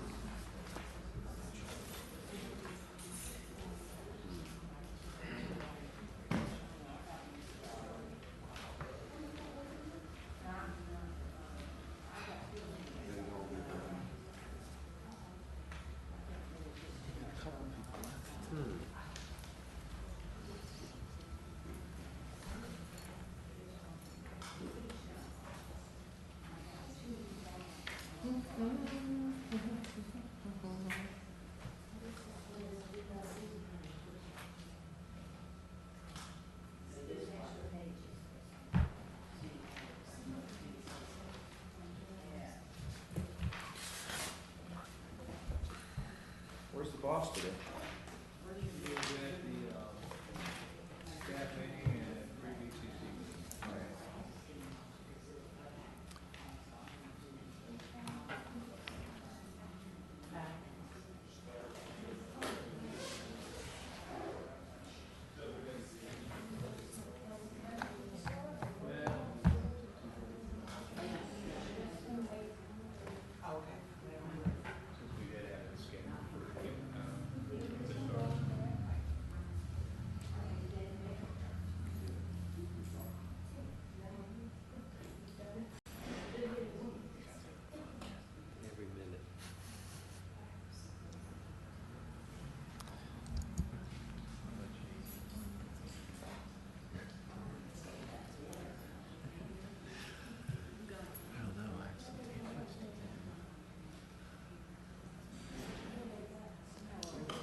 signed, sealed, and delivered.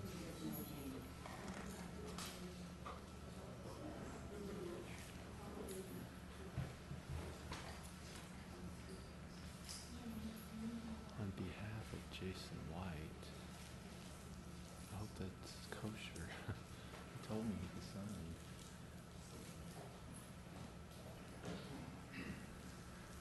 What?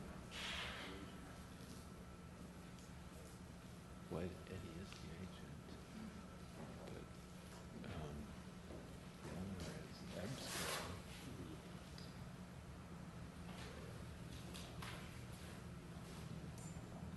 I just took his word for it that he could sign. Can Eddie sign this? Because he did. Can Eddie sign the deal? He did. Okay, good. I was afraid. Okay, so right, so it's good to go.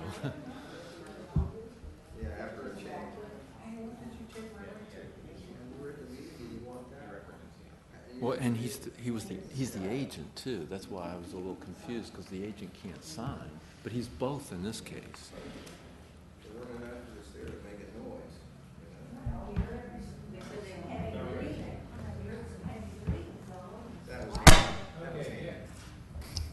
Good afternoon again.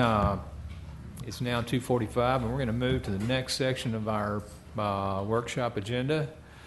We're going to discuss additions to land uses in the Land Development Code that are required due to changes in the comprehensive plan effective through the ear amendments in March of 2011.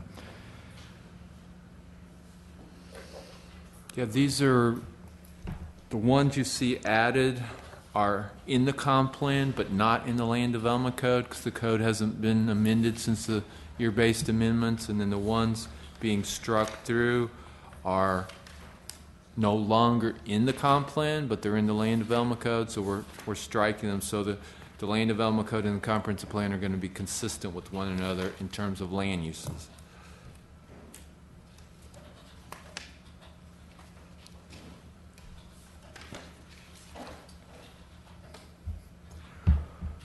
Would anyone like to speak to any of the proposed changes? Sure.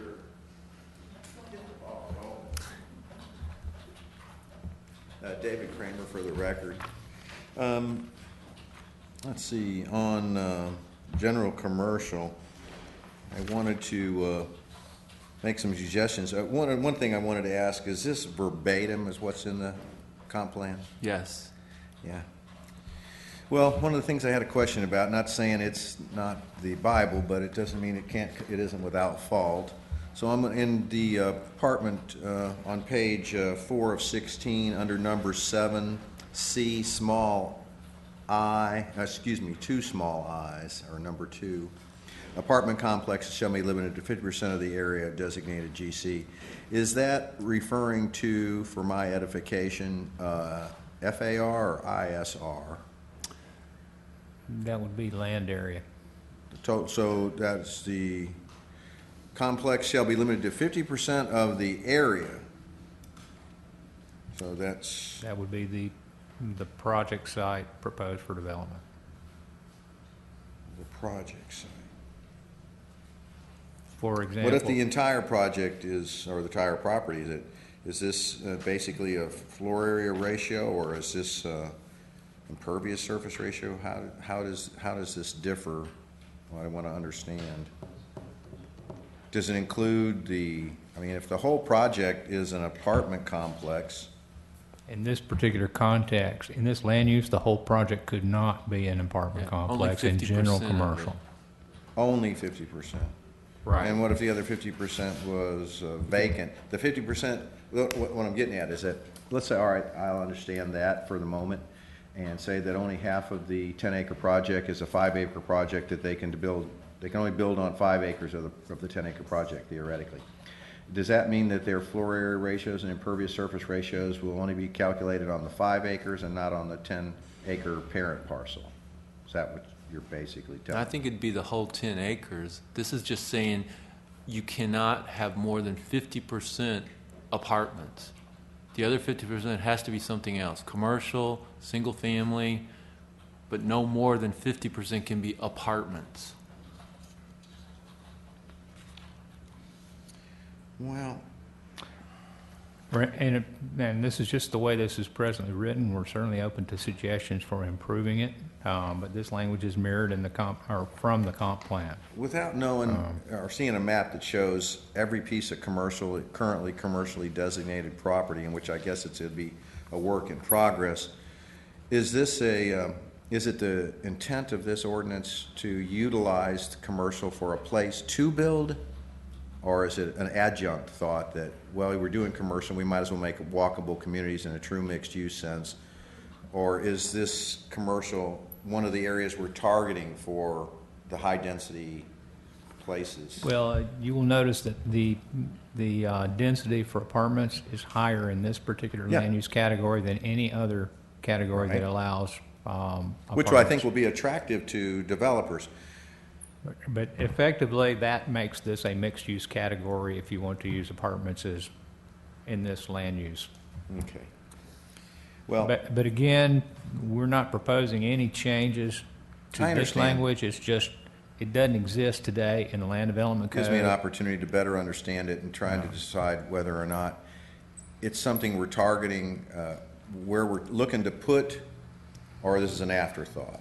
I mean, if we're looking to put apartment complexes somewhere and then you have to add some other uses, additional walkable community stuff, that's part of it, great. What's the intent, what we're trying to do as planners, what you're trying to do as planners? To create a mixed use in the most intense and dense particular land use that we have available. Yes, I know, and it'll be attractive to certain developers. And if I'm in the real estate business, as you guys know, so when I'm advising somebody that's looking for that, and I'm going to say, okay, here's the real intent and what you're going to run into or run up against, and I don't mean that term in a negative sense. It's just that that's what you have to understand. And well, David, I think if you read C, that tells you, in order to facilitate the development of workforce and affordable long-term rental housing, multifamily apartment complexes may be authorized within a general this is commercial part of my development. problem with the whole ordinance and the whole thing in that way. It stifles it because I think that this particularly in South Walton, where it's going to be where the market's driven to put those, because we certainly, with the jobs increase and the percentage of jobs in the county that we have in South Walton, we would like to have a less drive time, less at $4 a gallon, more apartments and stuff down here, and the 20% thing, in my opinion, should be market driven. I mean, I would like to see that be taken out of there. This may not be the forum for that, but I see that apartment developments should be market driven and not government driven by what's affordable and what's not, quote unquote. I just don't think that those two things ever mix, and they don't work well. They end up creating government housing projects and stuff that just don't work well, I see, and where we currently, as general commercial, would be filling a need for that. So, I mean, I'm editorializing a little bit, but you may recall from I think around about 2008 when we had the workforce housing being proposed. That was the hot multifamily development program in Florida. Very few of those have been built, and the market has made affordable housing much more affordable. Yeah. So in a sense, the market has solved this problem, at least temporarily, and that's where this language came from, that effort to install the opportunity to do workforce housing and other affordable types of affordable housing during that period of time when the values were at the top of the market and we couldn't find people to fill the service jobs without having to drive a tremendous distance, which created a shortage of service employees. So it may be time to review that, to see if that is really where the county wants to go. But for our purpose today, all we're doing is mirroring what's already in the comp plan and putting it in a land development code. I understand that, but this would be a good time, just my opinion, and you might put this in the notes, it might be a good time that if we're going to look at the bigger picture, that this would be the time to delete that kind of language where we're creating that kind of thing now, so that only we have to do a small amendment of the comp plan in the future so that they aren't conflicting. Because you know how it is, and we never change them both at exactly the same time. Not to my knowledge, we've never done that. So if it's a good opportunity to do it while we're making that change, let's take it out there. Yes, there'll still be a conflict, but since there's no market for it, maybe we could change it in the comp plan and actually create something that would work in the market and be beneficial for the county instead of something that wouldn't really serve planning needs. Just my thoughts. And the only other question I had regarding this was under neighborhood commercial, pages 11 of 16. I still have the same objection with number 7B, outdoor storage, outdoor broadcasting or music. The words display of goods, currently the scenic corridor, where most, I would say 99.9% of all these sites that have been, at least historically, and maybe not future, but at least historically have been designated neighborhood commercial, are within the scenic corridor and of 30A. And their display of goods is allowed out there. So this would be basically, and I see that there has a caveat in there that the Board of County Commissioners can't allow this, and I think that was, you know, a back step toward it, but I just have a personal objection with it being allowed everywhere else on County Road 30A, but the neighborhood commercial, I mean, neighbors in their house, they want to have a yard sale right next door to a neighborhood commercial. They could be in the neighborhood. They can put their stuff out in the yard and sell it, but the neighborhood commercial business can't. So I have an objection to that, and think that it should be contiguous, synonymous through all of the scenic corridor 30A. If you're going to be able to display goods in VMU, in commercial, in traditional neighborhood, in any of the coastal center, whatever's along these uses, that if you're in neighborhood commercial, you should have that same opportunity, and that's my.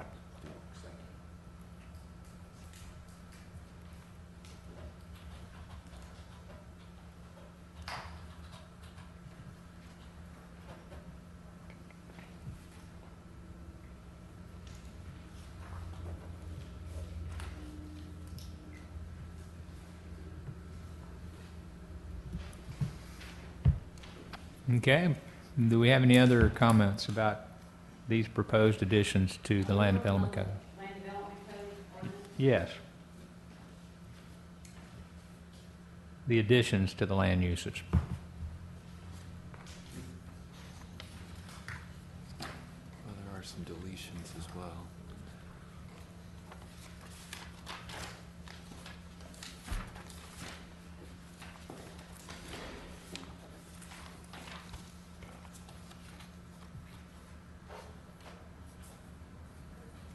When David Kramer just mentioned the one for the outdoor storage, it also says outdoor broadcasting of music. You know, I can agree with him to a point on the outdoor storage or display of goods, but not the outdoor broadcasting. Okay. Okay.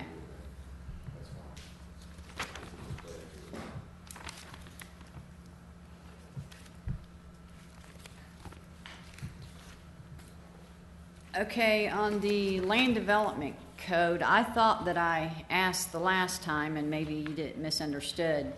The general commercial that you are making a future land use, I thought you told me that's in the comprehensive plan, but I don't think that it is. It is in the comprehensive plan. Where is it in the comprehensive plan? This language is right out of the comprehensive plan. Do you know what page that it's on, or when this was amended to? Well, it was put in with the ear amendments in 2011.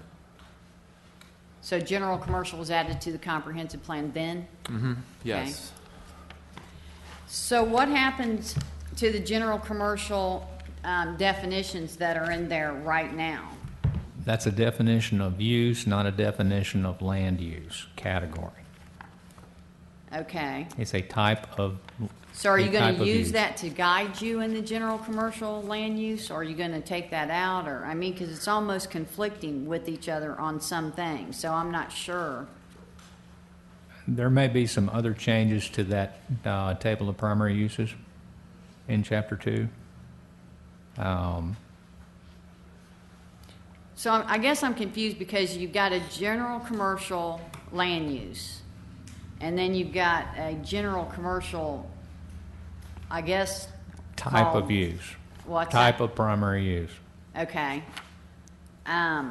There may be things that are listed in the general commercial type of primary use that may be specifically prohibited in the land use category. So they're not exactly equal, although they have similar titles.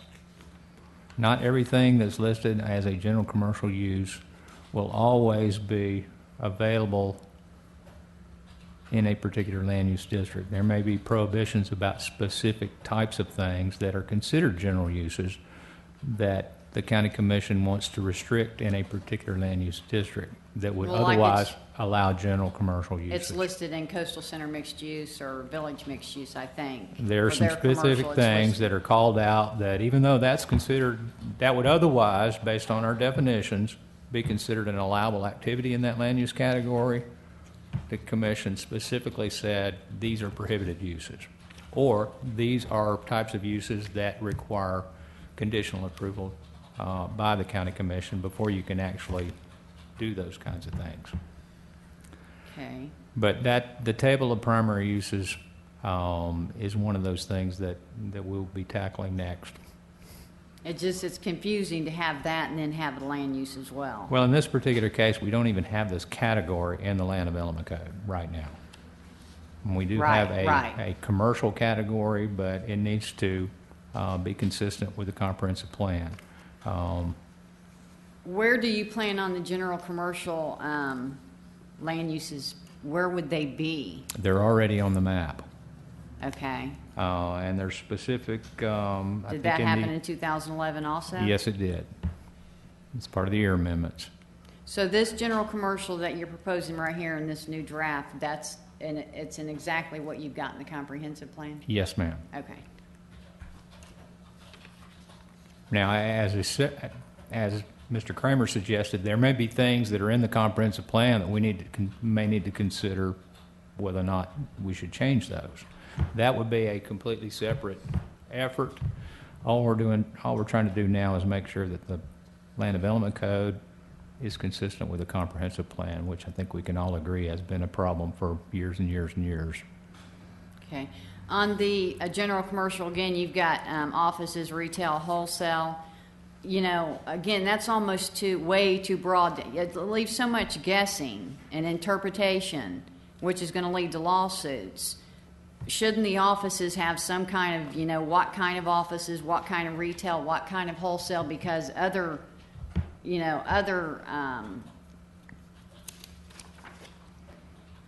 some of these other uses do explain, what type of offices, what type of retail, what type of wholesale.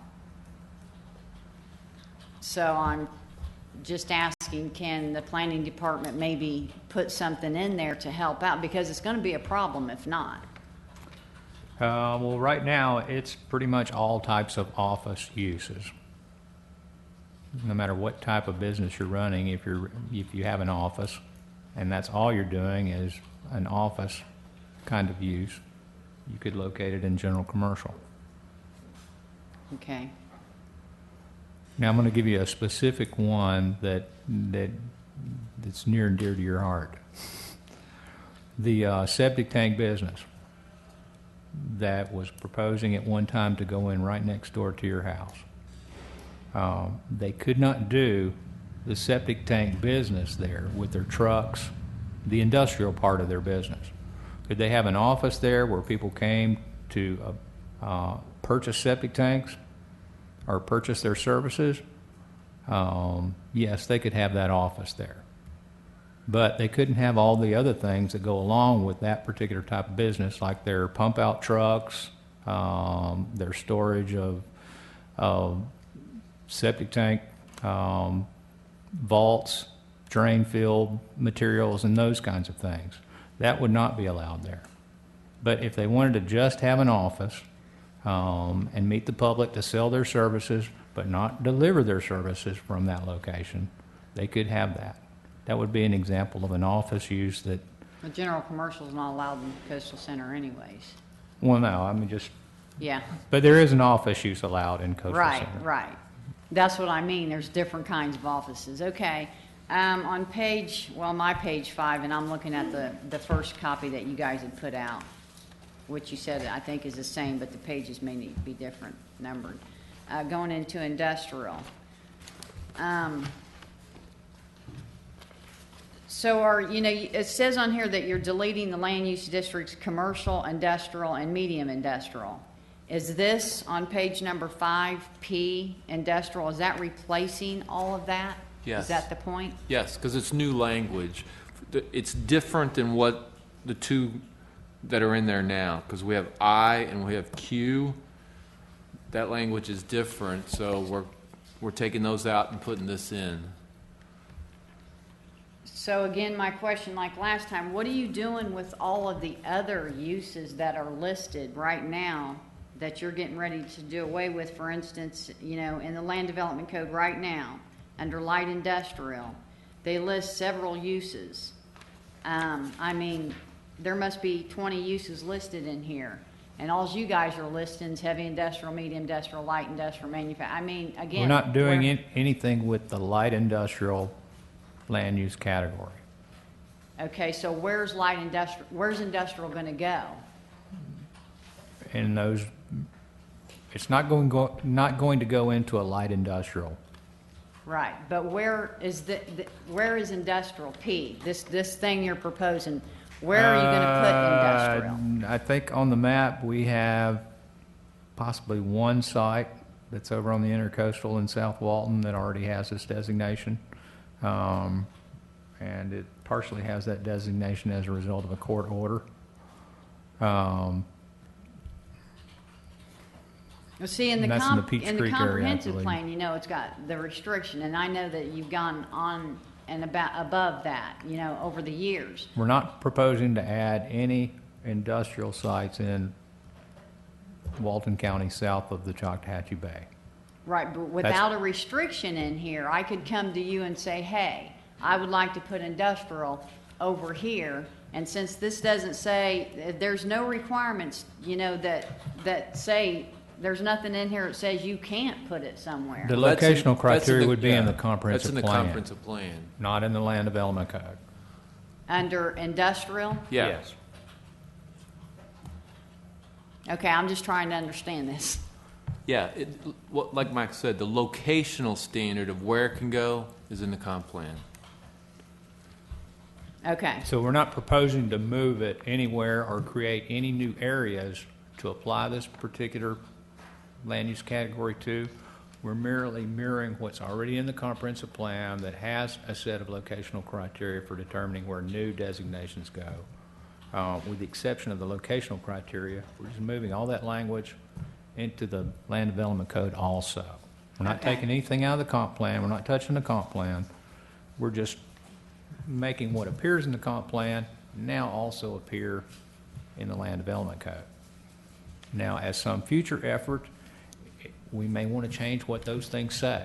But right now, we don't have anything in the land development code that matches the categories that we have on the map in these cases and those text descriptions of those land use districts in the comp plan.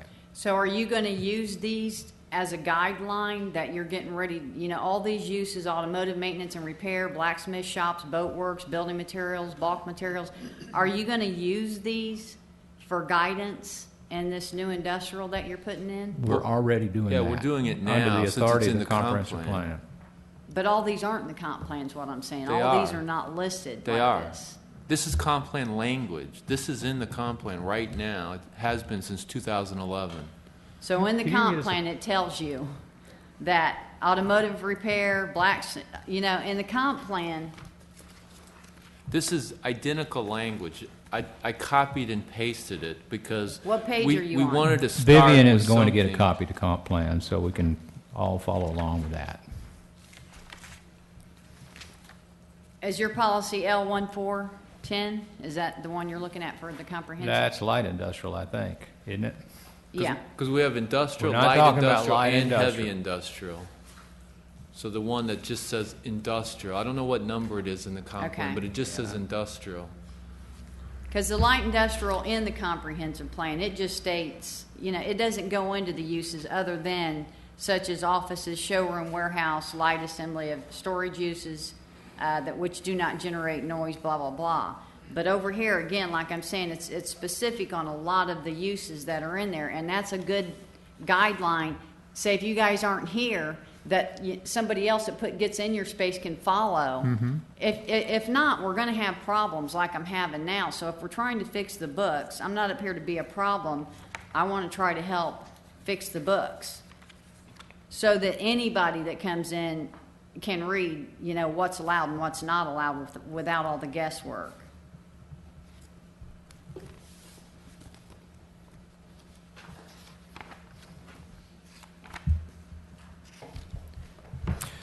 Just as an aside, while we're waiting on her to retrieve a all. copy of the comp plan, we are working on a table of primary uses, and we've been working on that for quite some time. It seems like a very simple thing to have, but the effort to develop that particular table where you can just look at your land use and look down a list of uses and see if they're allowed in that particular land use category quickly, actually generated part of this effort, because it highlighted some of the inconsistencies in the comp plan that may not be quite as obvious until you're looking for a particular use in a particular area, or looking to determine whether or not a particular use is allowable. I mean, that table of primary uses will be very beneficial to the general public, the development community, and those of us that look at this stuff almost every day. So we are working towards that. And this is part of how we get there, making sure that the comp plan and the land development code at least say the same thing. It may not say what we want it to say today, but our first effort is try to make sure that they both say the same thing. Well, I mean, if you're saying, I'm not doubting. We don't have to wait on that. I just want to make sure that they're said because it's confusing. If you're going to take it out of here, but if it's in the comp plan, that's great. Yeah, this is the exact same language. I copied and pasted it over as a starting point. And another effort may be a review of whether or not some of these things ought to be in the comp plan, or whether they ought to be more clear in the comp plan. Or if we want to be more restrictive, because we can in the code.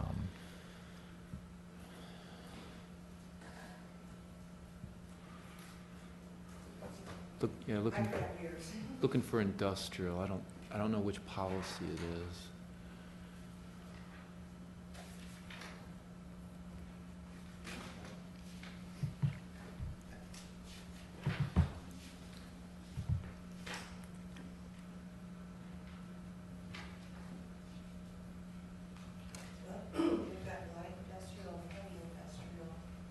Well, there should be a regular category as well. Well, there is, right here. What's the number of that one? The regular industrial, or the? The number of the policy. Yeah. 1.2.7. Actually, it should be in Did you say L127? Yeah. there. You want to show her? Sure.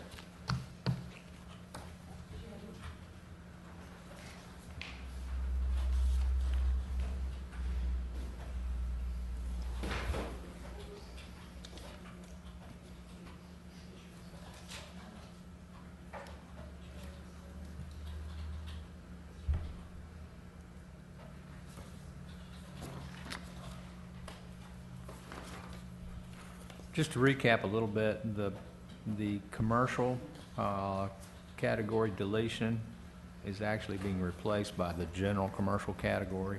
Yeah, that's right. We talked about the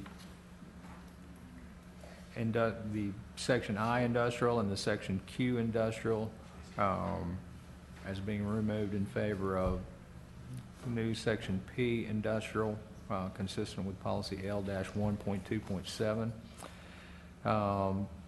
On page 4, the private conservation category we're proposing to remove because it doesn't have a companion category in the comp plan. The medium industrial category is also proposed to be removed and is being replaced by the standalone industrial category that we just mentioned. Now there are, in the Black Creek area, we have several new and/or revised land use categories that either previously appeared in the comp plan or now were amended in the comp plan ear amendment process, along with a couple of new categories that were added as part of that ear amendment review of the comp plan. And these reference particular future land use map designations that are already on the map, and these are word for word right out of the comprehensive plan. We're merely copying the language over to the land development code, so we have a companion implementation section of that particular category. That would be the Black Creek neighborhood planning area, Black Creek NPA low density residential, Black Creek NPA mixed use residential, and Black Creek NPA rural town center.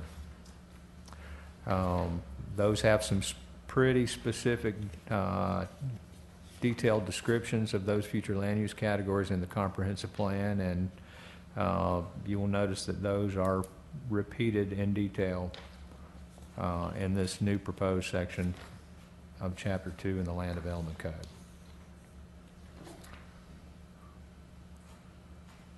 We're not proposing any new language in those categories. We're merely copying the language the BCC's already put into the comprehensive plan into the Land Development Code.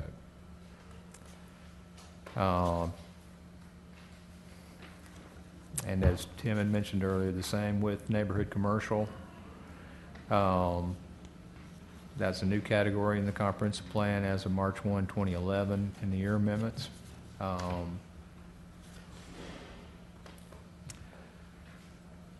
The DRI mixed use category is also in the comprehensive plan. However, we had only designated one particular DRI with that designation, and that was Blackstone.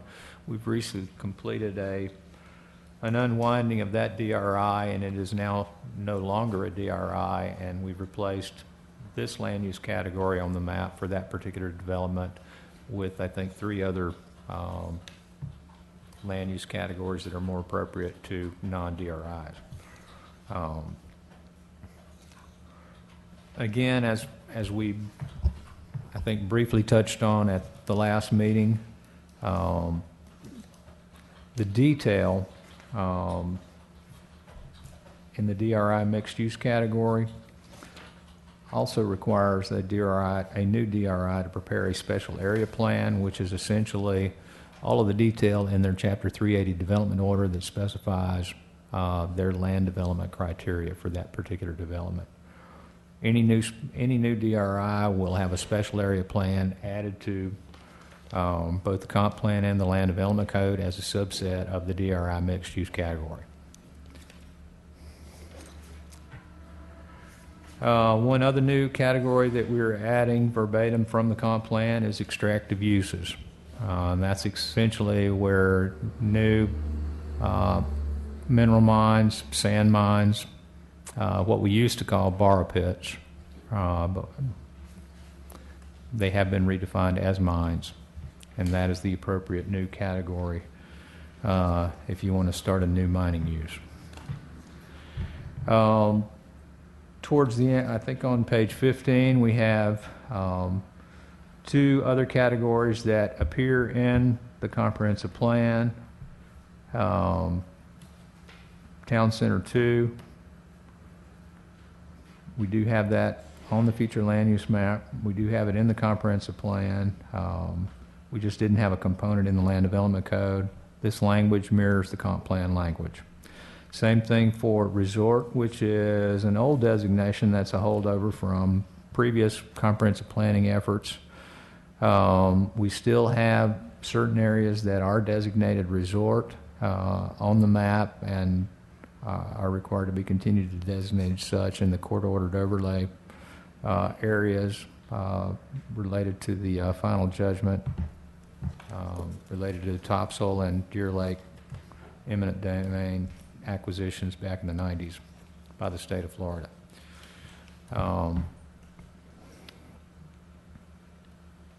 And again, those last two categories, the language that's in the comprehensive plan is exactly the language we're proposing to add to the land development code. Whether it's appropriate to flesh those out a little bit further or change the categories is a separate effort from what we're proposing today.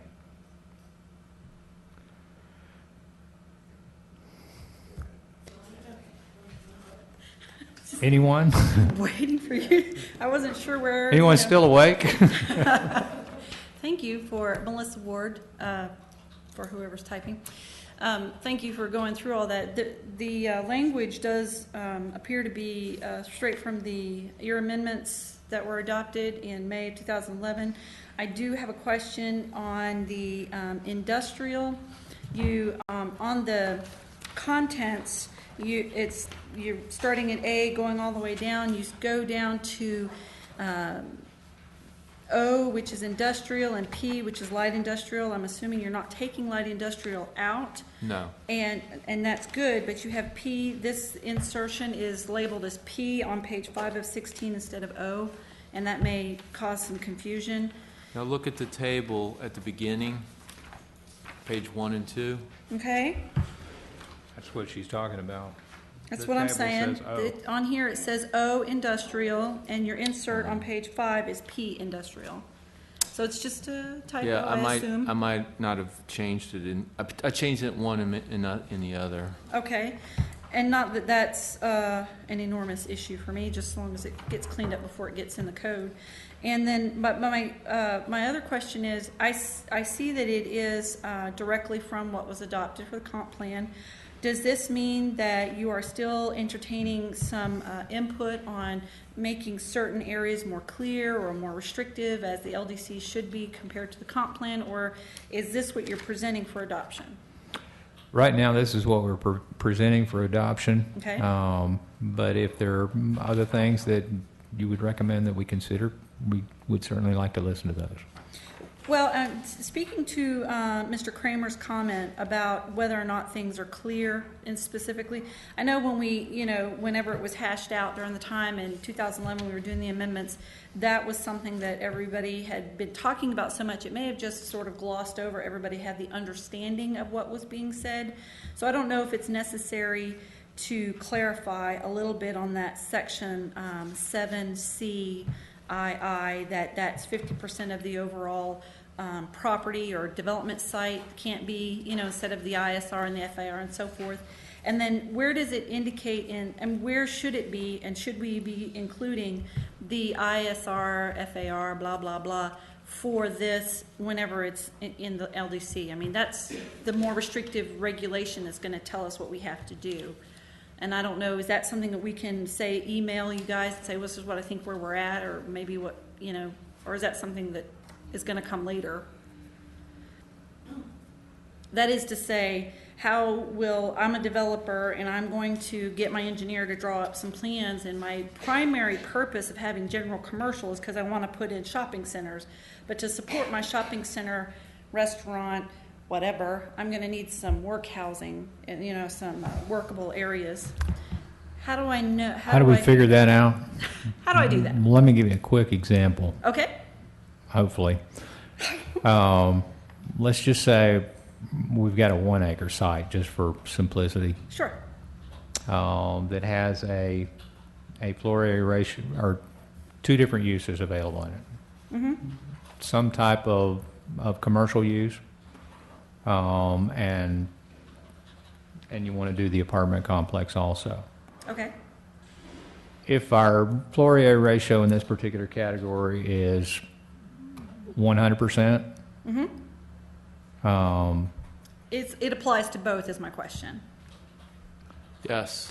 Okay. Then you can do. I've always looked at, this is a little unclear, but I've always looked at apartments as being commercial. They're not residential. I agree. But yes, but we But you count we density. measure them by density. But when you're building them, you count the floor area ratio.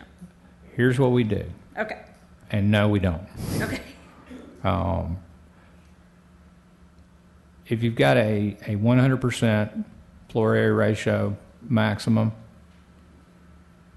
and you're wanting to do half apartments and half something else, then you're entitled to 43,560 square feet of non-residential use before you consider the apartments, if you're just doing the non-residential use. Okay. Half of that, what is half of 43,560? That's how much you can do. If you decide to split the parcel and do half and half, Right. That's Then you're 50% gonna of the intensity available on that site. It's the same calculation we use for any mixed use based on the new policy that prevents the double dipping.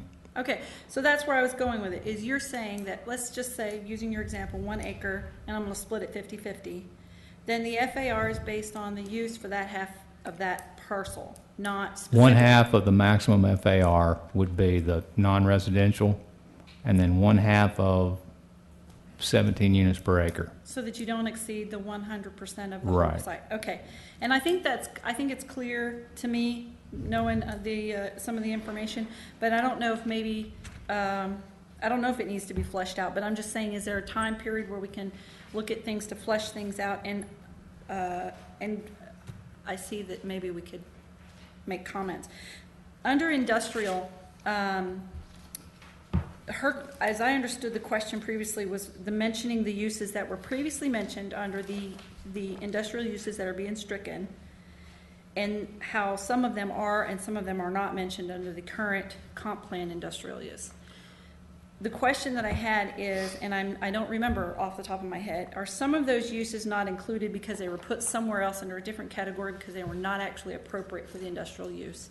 And if that is the answer, and it's okay if it is, I just can't remember, to be honest, because some of these said, for instance, civic use, and I don't think that they included civic use in industrial anywhere, because it's not appropriate. You have a civic Right. use category. Okay. I think that was by intent.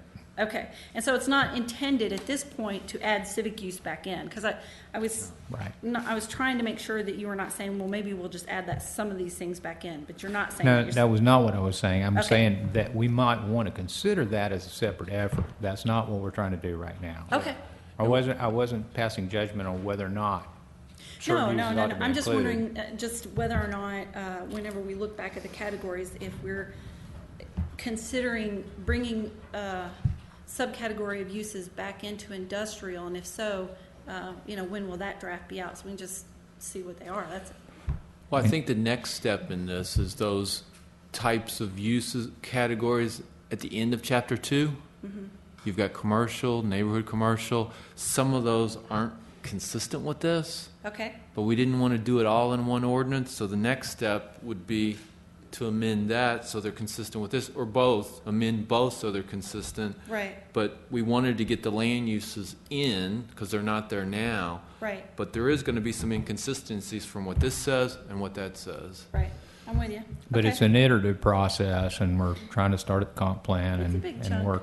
work backwards without biting off too big of a parking problem kind of bite. Well, and it is a big chunk, and I, by the way, would just like to applaud your efforts to get this back on track. Thank you.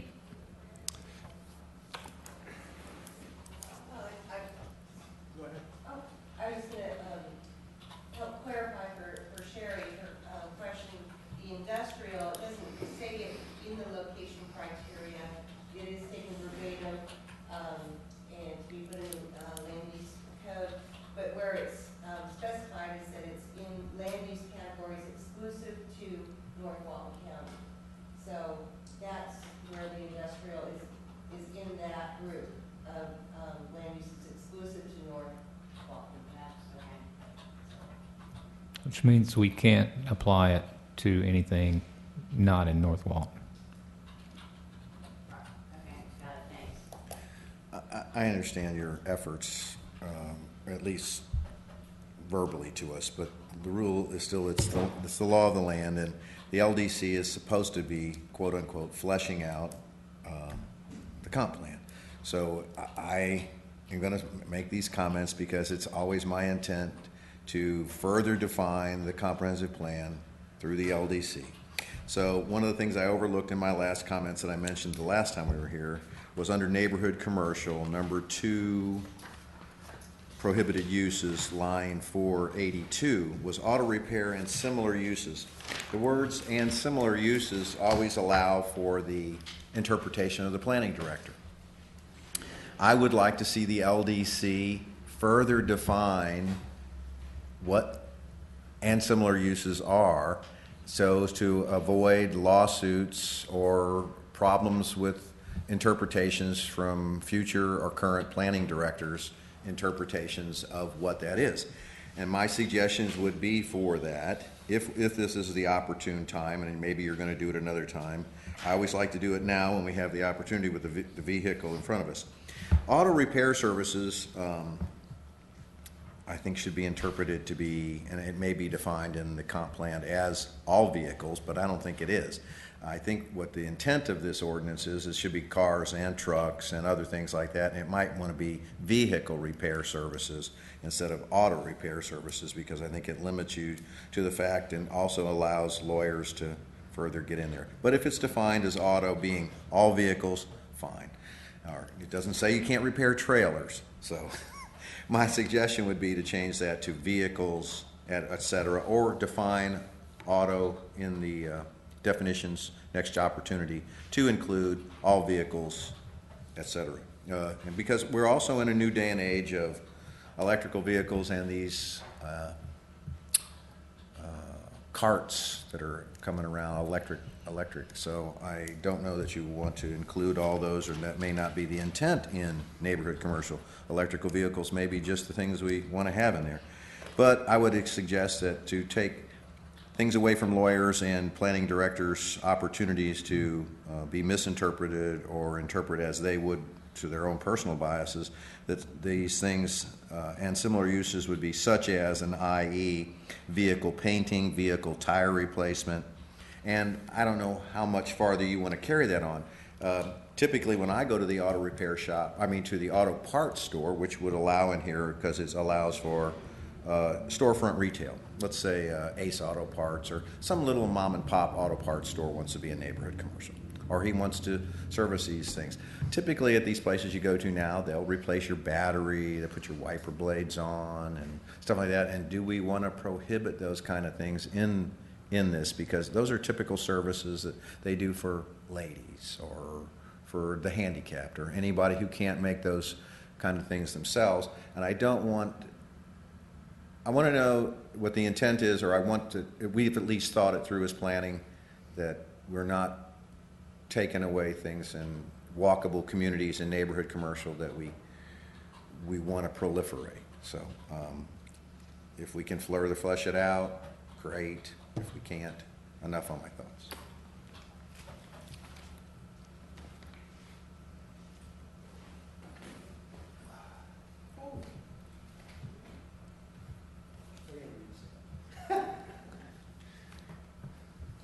Yes, ma'am.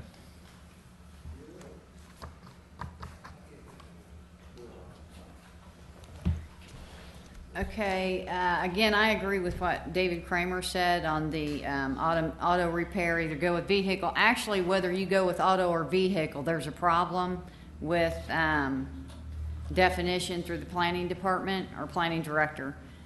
So, maybe if you put in there, since we don't have a definition of that, and it leaves way too much space for auto or vehicle, as described by Florida statutes, would be very simple. And in some of these categories, I think some very good points have been made. In some of our categories, some very good points have been made about broadening the definition so that it's more clear as to exactly what's required, what's allowed, and what's not allowed. And I think those are very good points, and that's an effort that we'd like to continue doing all the time, making this more and more clear about what we can do. If you look back at the Unified Land Development Code that existed prior to the county's adoption of the Comprehensive Plan in 1996 and the subsequent adoption of this Land Development Code in 1997. It had a lot more specificity than our present Land Development Code has.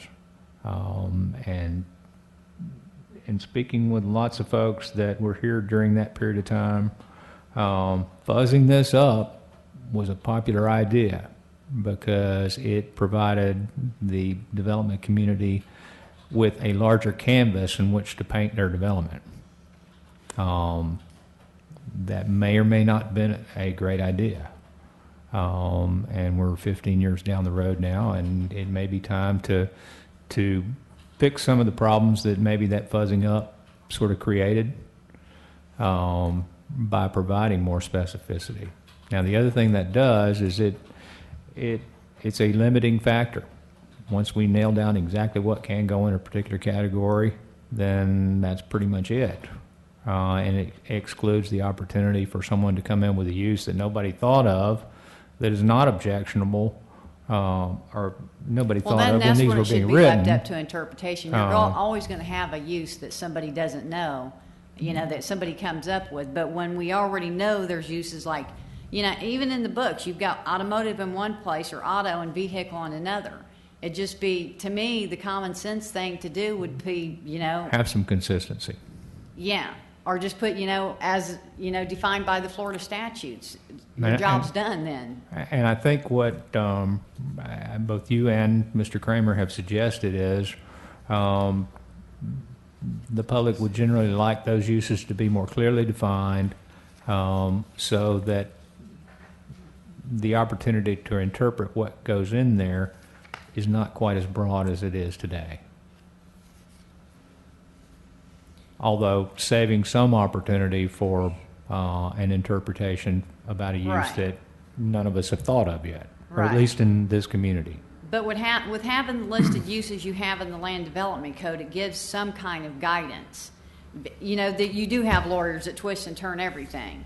Going back to the light industrial, and I'm flip-flopping around because it's kind of how the ordinance, you've got to look at the Land Development Code and the comp plan. So you guys said that the industrial and IC that was taken straight out of the comprehensive plan, L127. But you still have in the comprehensive plan light industrial. So is that staying? Is light industrial staying? Yes, that's staying. Okay. So and so is heavy industrial. Okay. When you go over to the Land Development Code right now, as it stands, which in your proposal you say you will be deleting industrial, commercial, medium industrial land uses.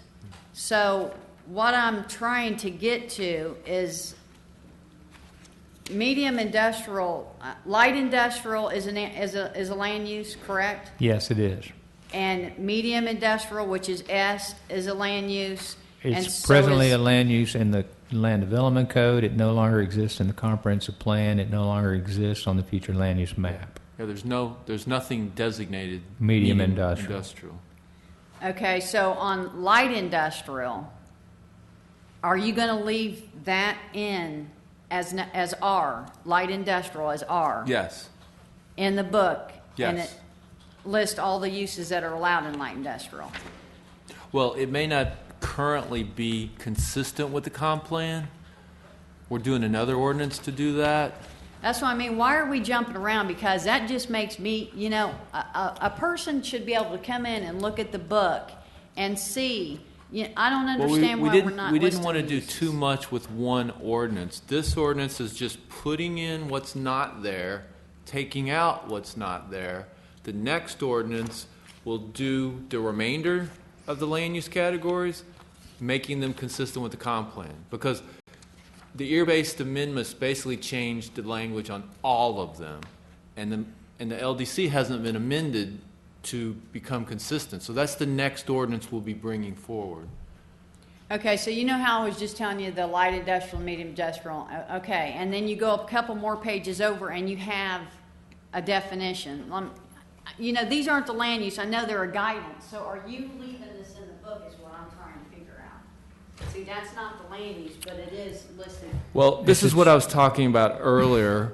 Once we adopt this, there's going to be some inconsistencies here, so we're going to have to change this. We will be making some changes to this table that starts at 2.01, right here, 2.0104, categories of primary use. Because once we adopt this, there is going to be some inconsistencies with this and this, which means we're going to have to go back and change this. Right. But that's going to be a future ordinance. Right. But Now, will medium industrial, the vote's consistent, and here we are going again in a circle, making them inconsistent right off the bat again. But we can only do one step at a time. And I understand, but what if you know, and not just me, you know, I'm concerned for my neighborhood. I'm concerned for me right now, okay? I just am. So say that, you know, we said, okay, and went ahead with this, and you look at it from where we're looking at now, and, you know, okay, we can deal with that. That looks fair for everybody. And then here we come along with this next ordinance, and you start cutting in all this stuff and throws completely what we thought we were getting into the trash, and now we're stuck with this because we done agreed with that.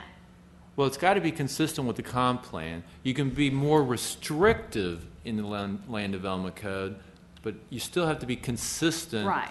So none of that's going to change. Whatever we change is still going to be consistent. It just may be more restrictive. I just don't see why you guys are messing with the industrial the way that you are. I don't understand. Yeah, I know you got to make it consistent, but it doesn't seem like that's what you're doing, and I have a big concern. Well, you're looking at two different things. You're looking at the table of allowable uses. We're looking at the actual land use category. It's apples and oranges. But if you take out the land use category, then what am I left with? Those uses are still allowed. With regard to industrial, it includes light, medium, and heavy uses. Right. As described in the table or the categories of primary uses that we just looked at in your book. Right. Those definitions, by and large, won't change. They will still be a subset of those uses. We're just not having. And we have those in here: industrial, light, heavy. We're replacing one for another. Certain of those uses, when you head from light towards heavy industrial in the industrial category, are conditional uses that have to be approved by the BCC for things like a landfill, an asphalt plant. Right. Some of the things that are considered industrial uses, but may not be compatible with the neighborhood where that particular industrial land use designation is located. And that's why they're conditional uses to be specifically approved by the BCC without regard to their size as to whether it would be a major or minor development order request. If you want to do that kind of thing, you still got to go ask the BCC for a conditional use approval. It's throwing me off. That's why I mean it's just easier to read. But we're not done with the comprehensive plan changes yet, right? Right. Okay. I mean, this is the first one, but we'll be bringing others. Are you guys making note of the changes that people are talking to you? Absolutely, yes. Yes, we are. That's the purpose of this workshop. But none of the ones we had last time you're going to use? Well, we didn't change it for this workshop. We're going to take all the comments and look at them together. So we didn't want to make changes and get new recommendations at this workshop. We're going to take them all together and look at what we should change.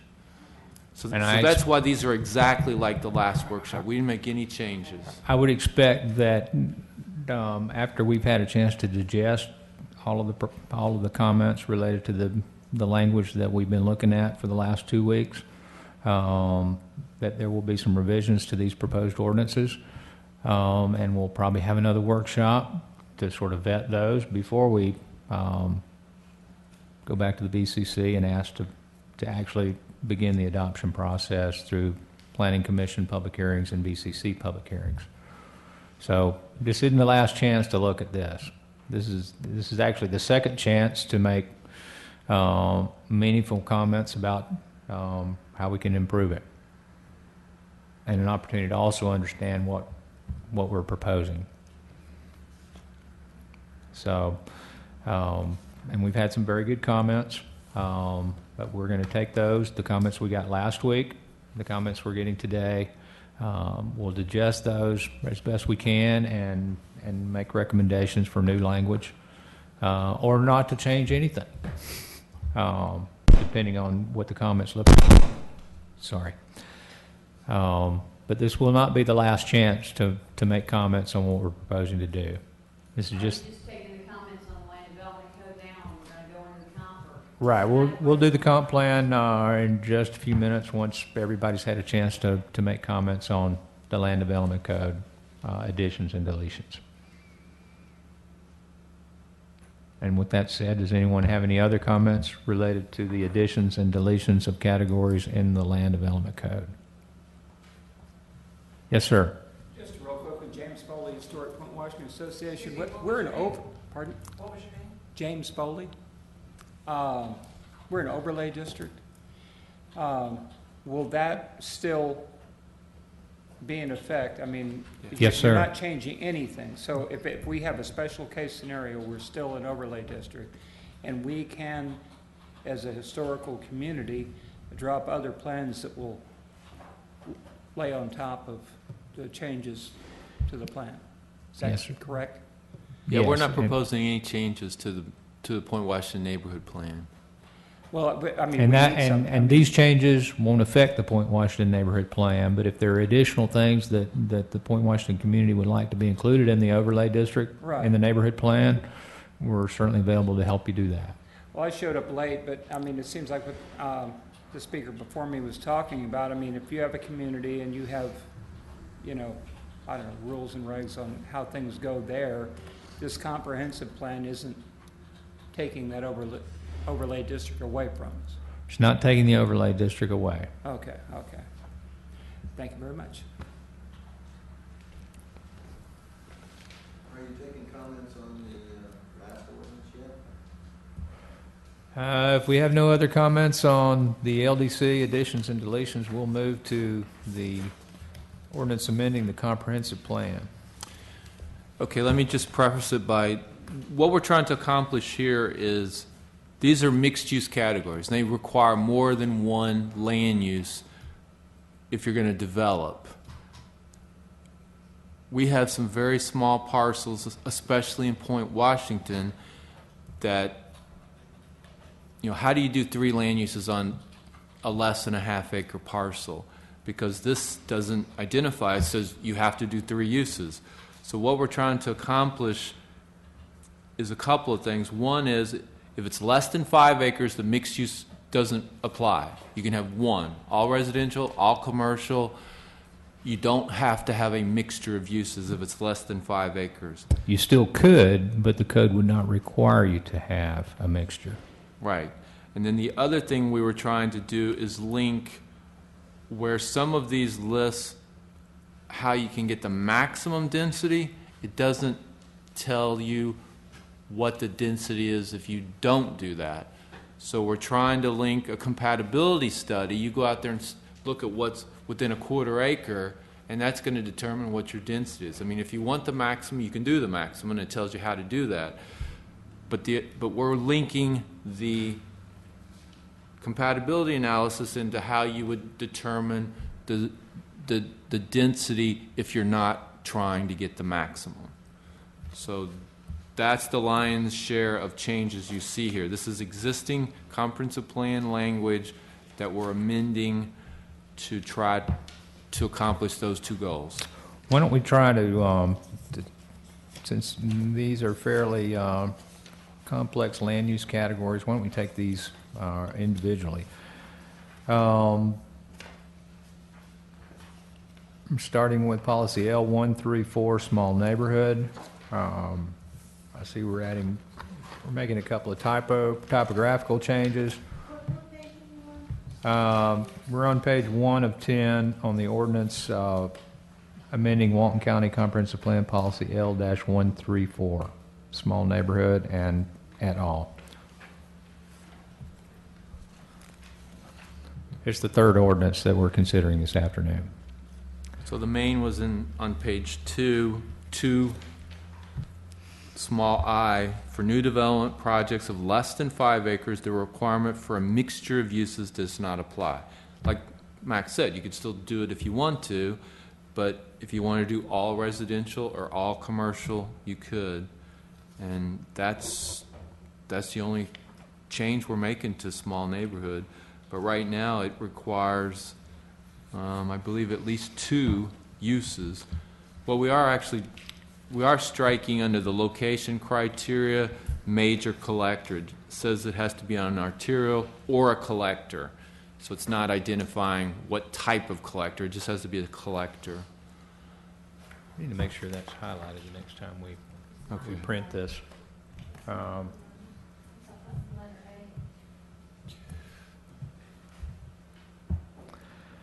And that relates to new designations of this particular category, which have to meet a minimum parcel size of 10 acres and cannot exceed 40 acres.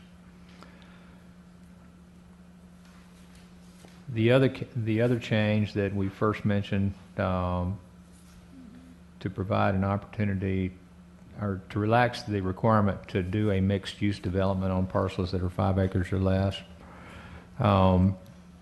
Really where this emanates from, back in 1996, there were some some large sections of the map that were just painted with particular land use categories in the neighborhood planning areas.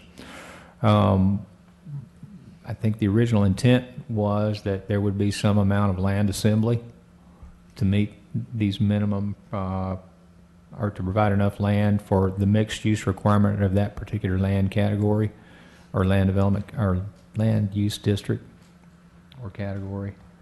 And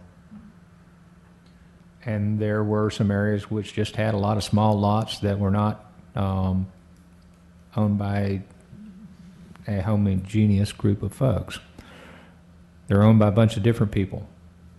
Each of those people are entitled to their own development opportunity. But the particular land use category they're in essentially prevents doing anything other than one single family home on a lot of record. Because a lot of these lots, virtually all these lots that are less than the parcel size are lots of record, or at least originally were when that designation was painted on the map. And they were not really small or large enough to do their own mixed-use project without some amount of land assembly involving other property owners. That's the only thing we're trying to address here, is to provide some opportunity for the little guy to do a development without having to do a 10-acre development, or without having to go out and buy a 10-acre development. Certainly in Point Washington, there are no 10-acre tracts left, essentially. We've got lots of record that are presently entitled to one single-family home, but they're in a land use category that certainly suggests that other types of development are possible, except for the mixed use requirement in that category. If you're not doing a mixed use, then you can't do a project other than a single family home. So that's the circumstance that we're suggesting that the commission address by this particular change. Now, the 5 acres, maybe too high, maybe too low of a threshold to require mixed use. And that's part of what we're hoping to get comments on today. In some of these other categories, we already had a mixed use threshold of at least 3 acres. If you're less than 3 acres, you didn't have to do a mixed use. So that's part of the question today. Is 5 acres the right number for a threshold requiring mixed use? Now, we did make a change in T&D that if it's under the 5 acres, then you're limited to neighborhood commercial. You can't do general commercial if it's less than 5 acres. I saw that in there, and that's why you're on it.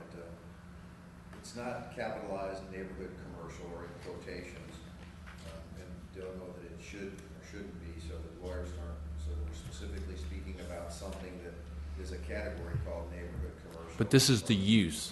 All right. neighborhood commercial I uses. still think it should be either italicized or quotations, and where are the exact neighborhood uses, neighborhood commercial uses described? It's in the glossary of terms, definition. There's a definition of It's in the neighborhood comp- it's in the commercial comp- uses. I think that the words neighborhood commercial here, so that you're dealing with lawyers when you're going to speak with the law. It's not separated out anyway, other than it's those words all run together. If you at least italicize the words neighborhood commercial, I think you lend yourself to getting those descriptions into the plan and it's better understood. That's about it. Even if you capitalize or underline it, something like that. I think it takes it away from good counsel subverting it for their own uses. Well, we're always in favor of not supporting our cottage industry of lawyers that And then in are coastal, not providing new business opportunities for them. Let me put it that way. in coastal center, we made the same change for if it's less than 5 acres, and then on number 4, we added within 400 feet of and abutting U.S. Highway 98, because that's the definition in Chapter 13. So that makes it consistent with the scenic corridor. Then in coastal center mixed use, we're adding general commercial as opposed to just commercial, letting people know the higher intensity, because general commercial are the higher intensity uses. And then this is one of those categories that doesn't tell you what the density is other than the max, so we're adding in the compatibility analysis to determine density.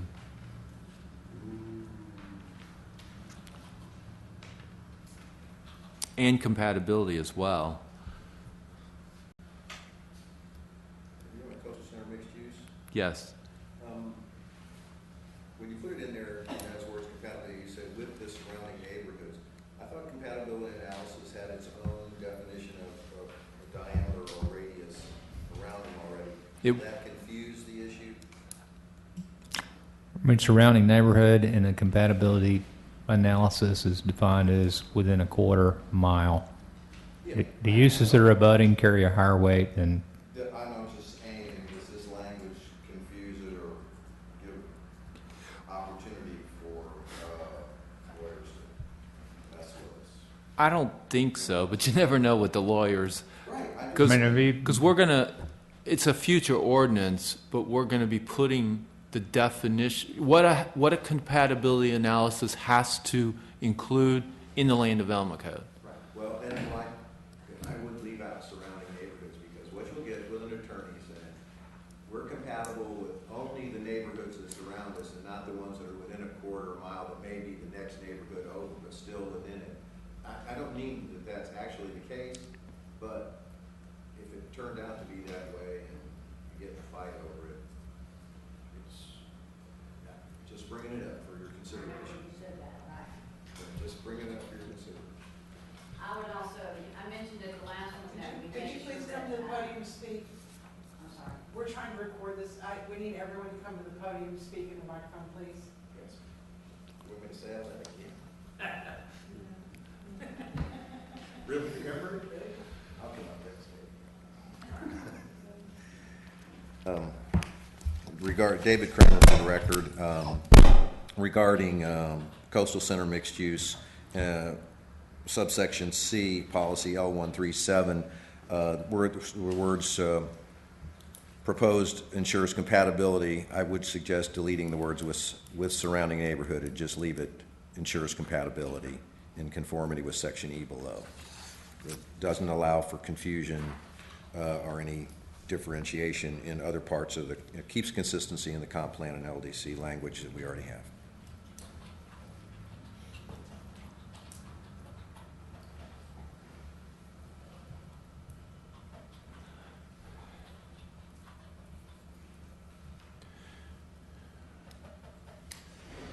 Sherry wants to come up. Yes, ma'am. I mentioned it last time, and just to make sure you guys get that on what David was just discussing, the compatibility criteria set forth for the development. When the compatibility analysis is done, that it should state that it be done with conforming uses, not the non-conforming uses. Because if you just go out and do it and there's non-conforming uses all the way around, then it's not going to be compatible with the book anyways. So that should state something in there where it's the compatibility analysis is done with the conforming uses.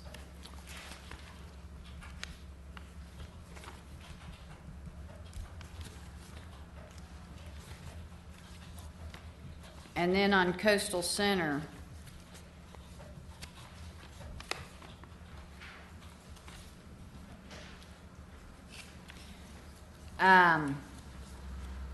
that being a primarily residential area with supporting commercial uses, I'd like to see on number 5, commercial uses be limited commercial uses. I know that the uses that are allowed are spelled out in the Land Development Code. But since you went with the Coastal Center,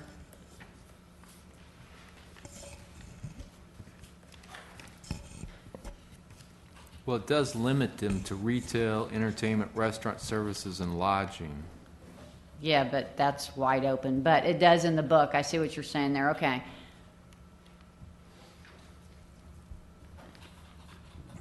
I would also like for that to say that general commercial is not allowed. In Coastal Center? Right. I mean, we've already been through the court system with it anyways. Some of those uses that they mentioned there are ended. Do what? That would conflict. What? Yeah, No, because general commercial. Restaurant and lodging would fall under, well, lodging could be neighborhood, but typically it's general commercial. Well, the way the book's written now, the uses that are allowed in Coastal Center, Mac, are you familiar with the order from the state judge and Judge Green? So general commercial uses are not allowed the way they're spelt out in this book. Not all general commercial uses are allowed. No, just general commercial. The way they're written in this book, the way you've got them written in this book, general commercial, it just says general commercial is not allowed. It would be conflicting to the existing language. No, because there was an ordinance made for this, because we went through the state judge for commercial uses of retail, entertainment, restaurant, services, and lodging was defined. We'll take a look at that. Okay. I'm familiar with what you're talking about, and we'll make sure that what we're proposing is consistent with that.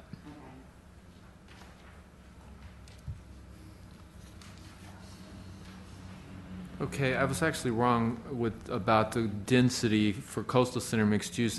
It starts in village mixed use, where it talks about in conformity with section E below, which has the compatibility analysis. But we made some other changes in VMU.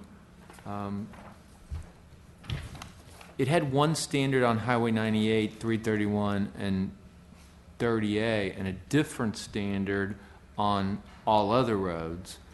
So we're proposing to make it the same on whether it's on 331 or whether it's on 30A or whether 393 or 395.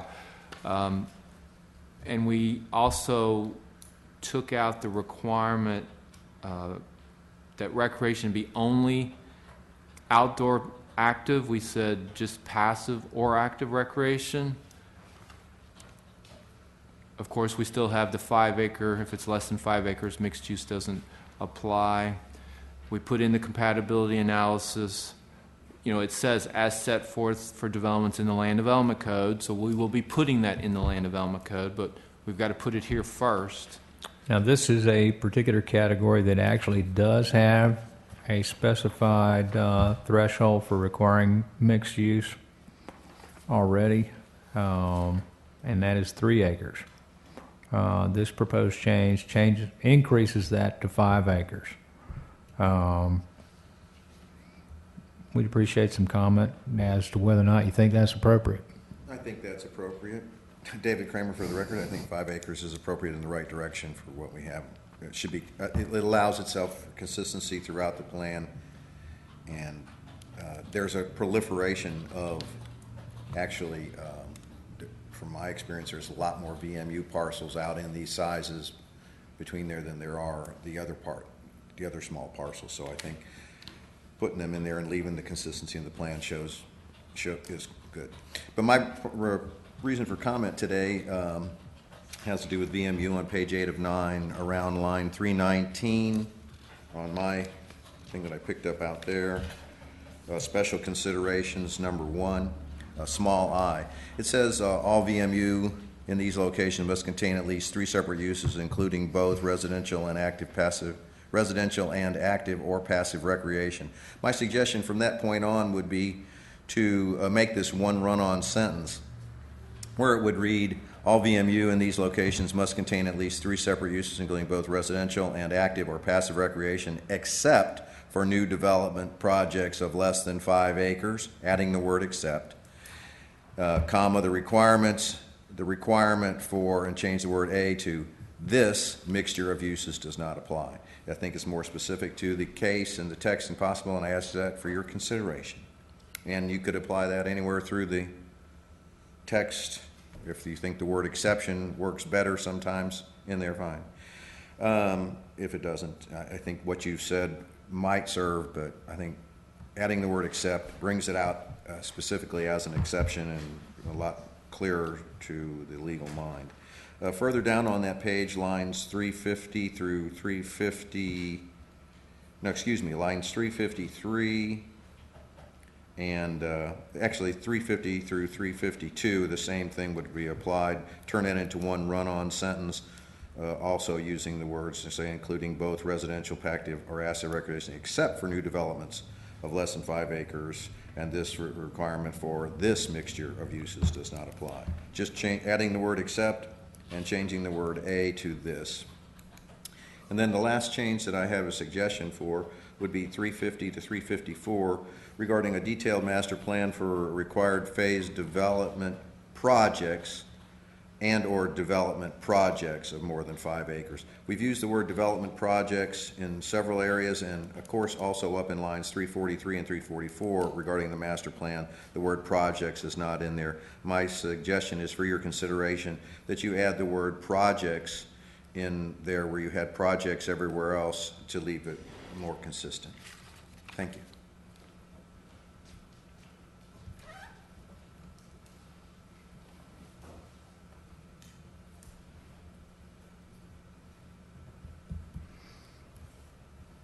Okay. Anyone else?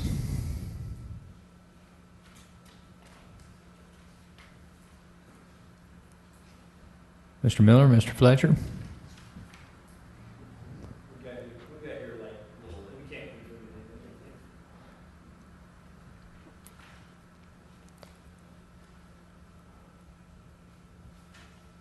Comments from staff?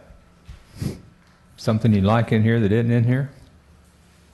Or something you'd like taken out that is in here? Well, the thing we did with Village Mixed Use Center is to, I think we were, no, it doesn't look like, I thought we were adding in the compatibility to figure out density, but looks like there's just a couple small changes in that one.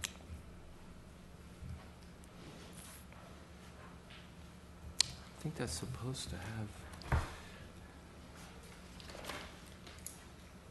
yeah, that should have something in there about compatibility analysis. Well, actually, we do have language that speaks to it's ensuring X. compatibility. It's X. So we did add that in, that you would determine the density if you weren't going for the max by the compatibility analysis. So that was the change in that one. Where I added in on 306, 307, in conformity to section E below, line 366 already has the language. The development must submit a compatibility analysis showing that the compatibility criteria set forth for developments in the Land Development Code are met. So it's the same language as the previous one. So that was the only change we really made to that one, is how do you get the maximum, or what's the density if you're not going for the maximum? So I think we outlined all the changes. Or can you get the density can you get the maximum density? I don't see where that spells to speak to density. Well, it's under density. It says a density of up to 12, so long as, see, that's telling you how to get the max. What line are you in again? 304. Oh. Okay. See, that tells you how to get the maximum. Then it goes on to say, Oh, yeah. ensures compatibility with the surrounding neighborhoods in conformity with Section E below, and then it talks about the criteria there. That'll get fleshed out in the compatibility criteria we put in the Land Development Code. So as long as you meet compatibility, you can still get The maximum density. Yes. but if it didn't meet that. But that's just linking the two, and then we'll flesh it out in the Land Development Code, which is a couple ordinances down the road. The next ordinance will be amending the land use categories from the ear-based amendments. Because this other one was just putting in what's not there, taking out what's not there. So the next one will be amending the language from the ear-based amendments, which that's going to be a long ordinance because it's almost every land use category in the Land Development Code. And what we very well may do on that particular one is break that into smaller bites that are more easily digestible by the public, the development community, and the various boards and elected officials.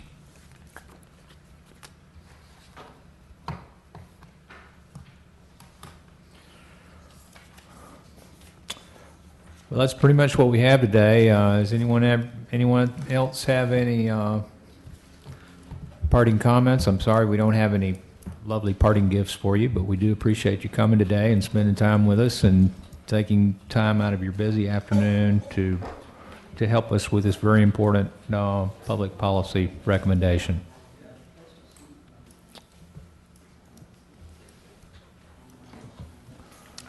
And if there are no other comments, then I think we stand adjourned. Thank you very much.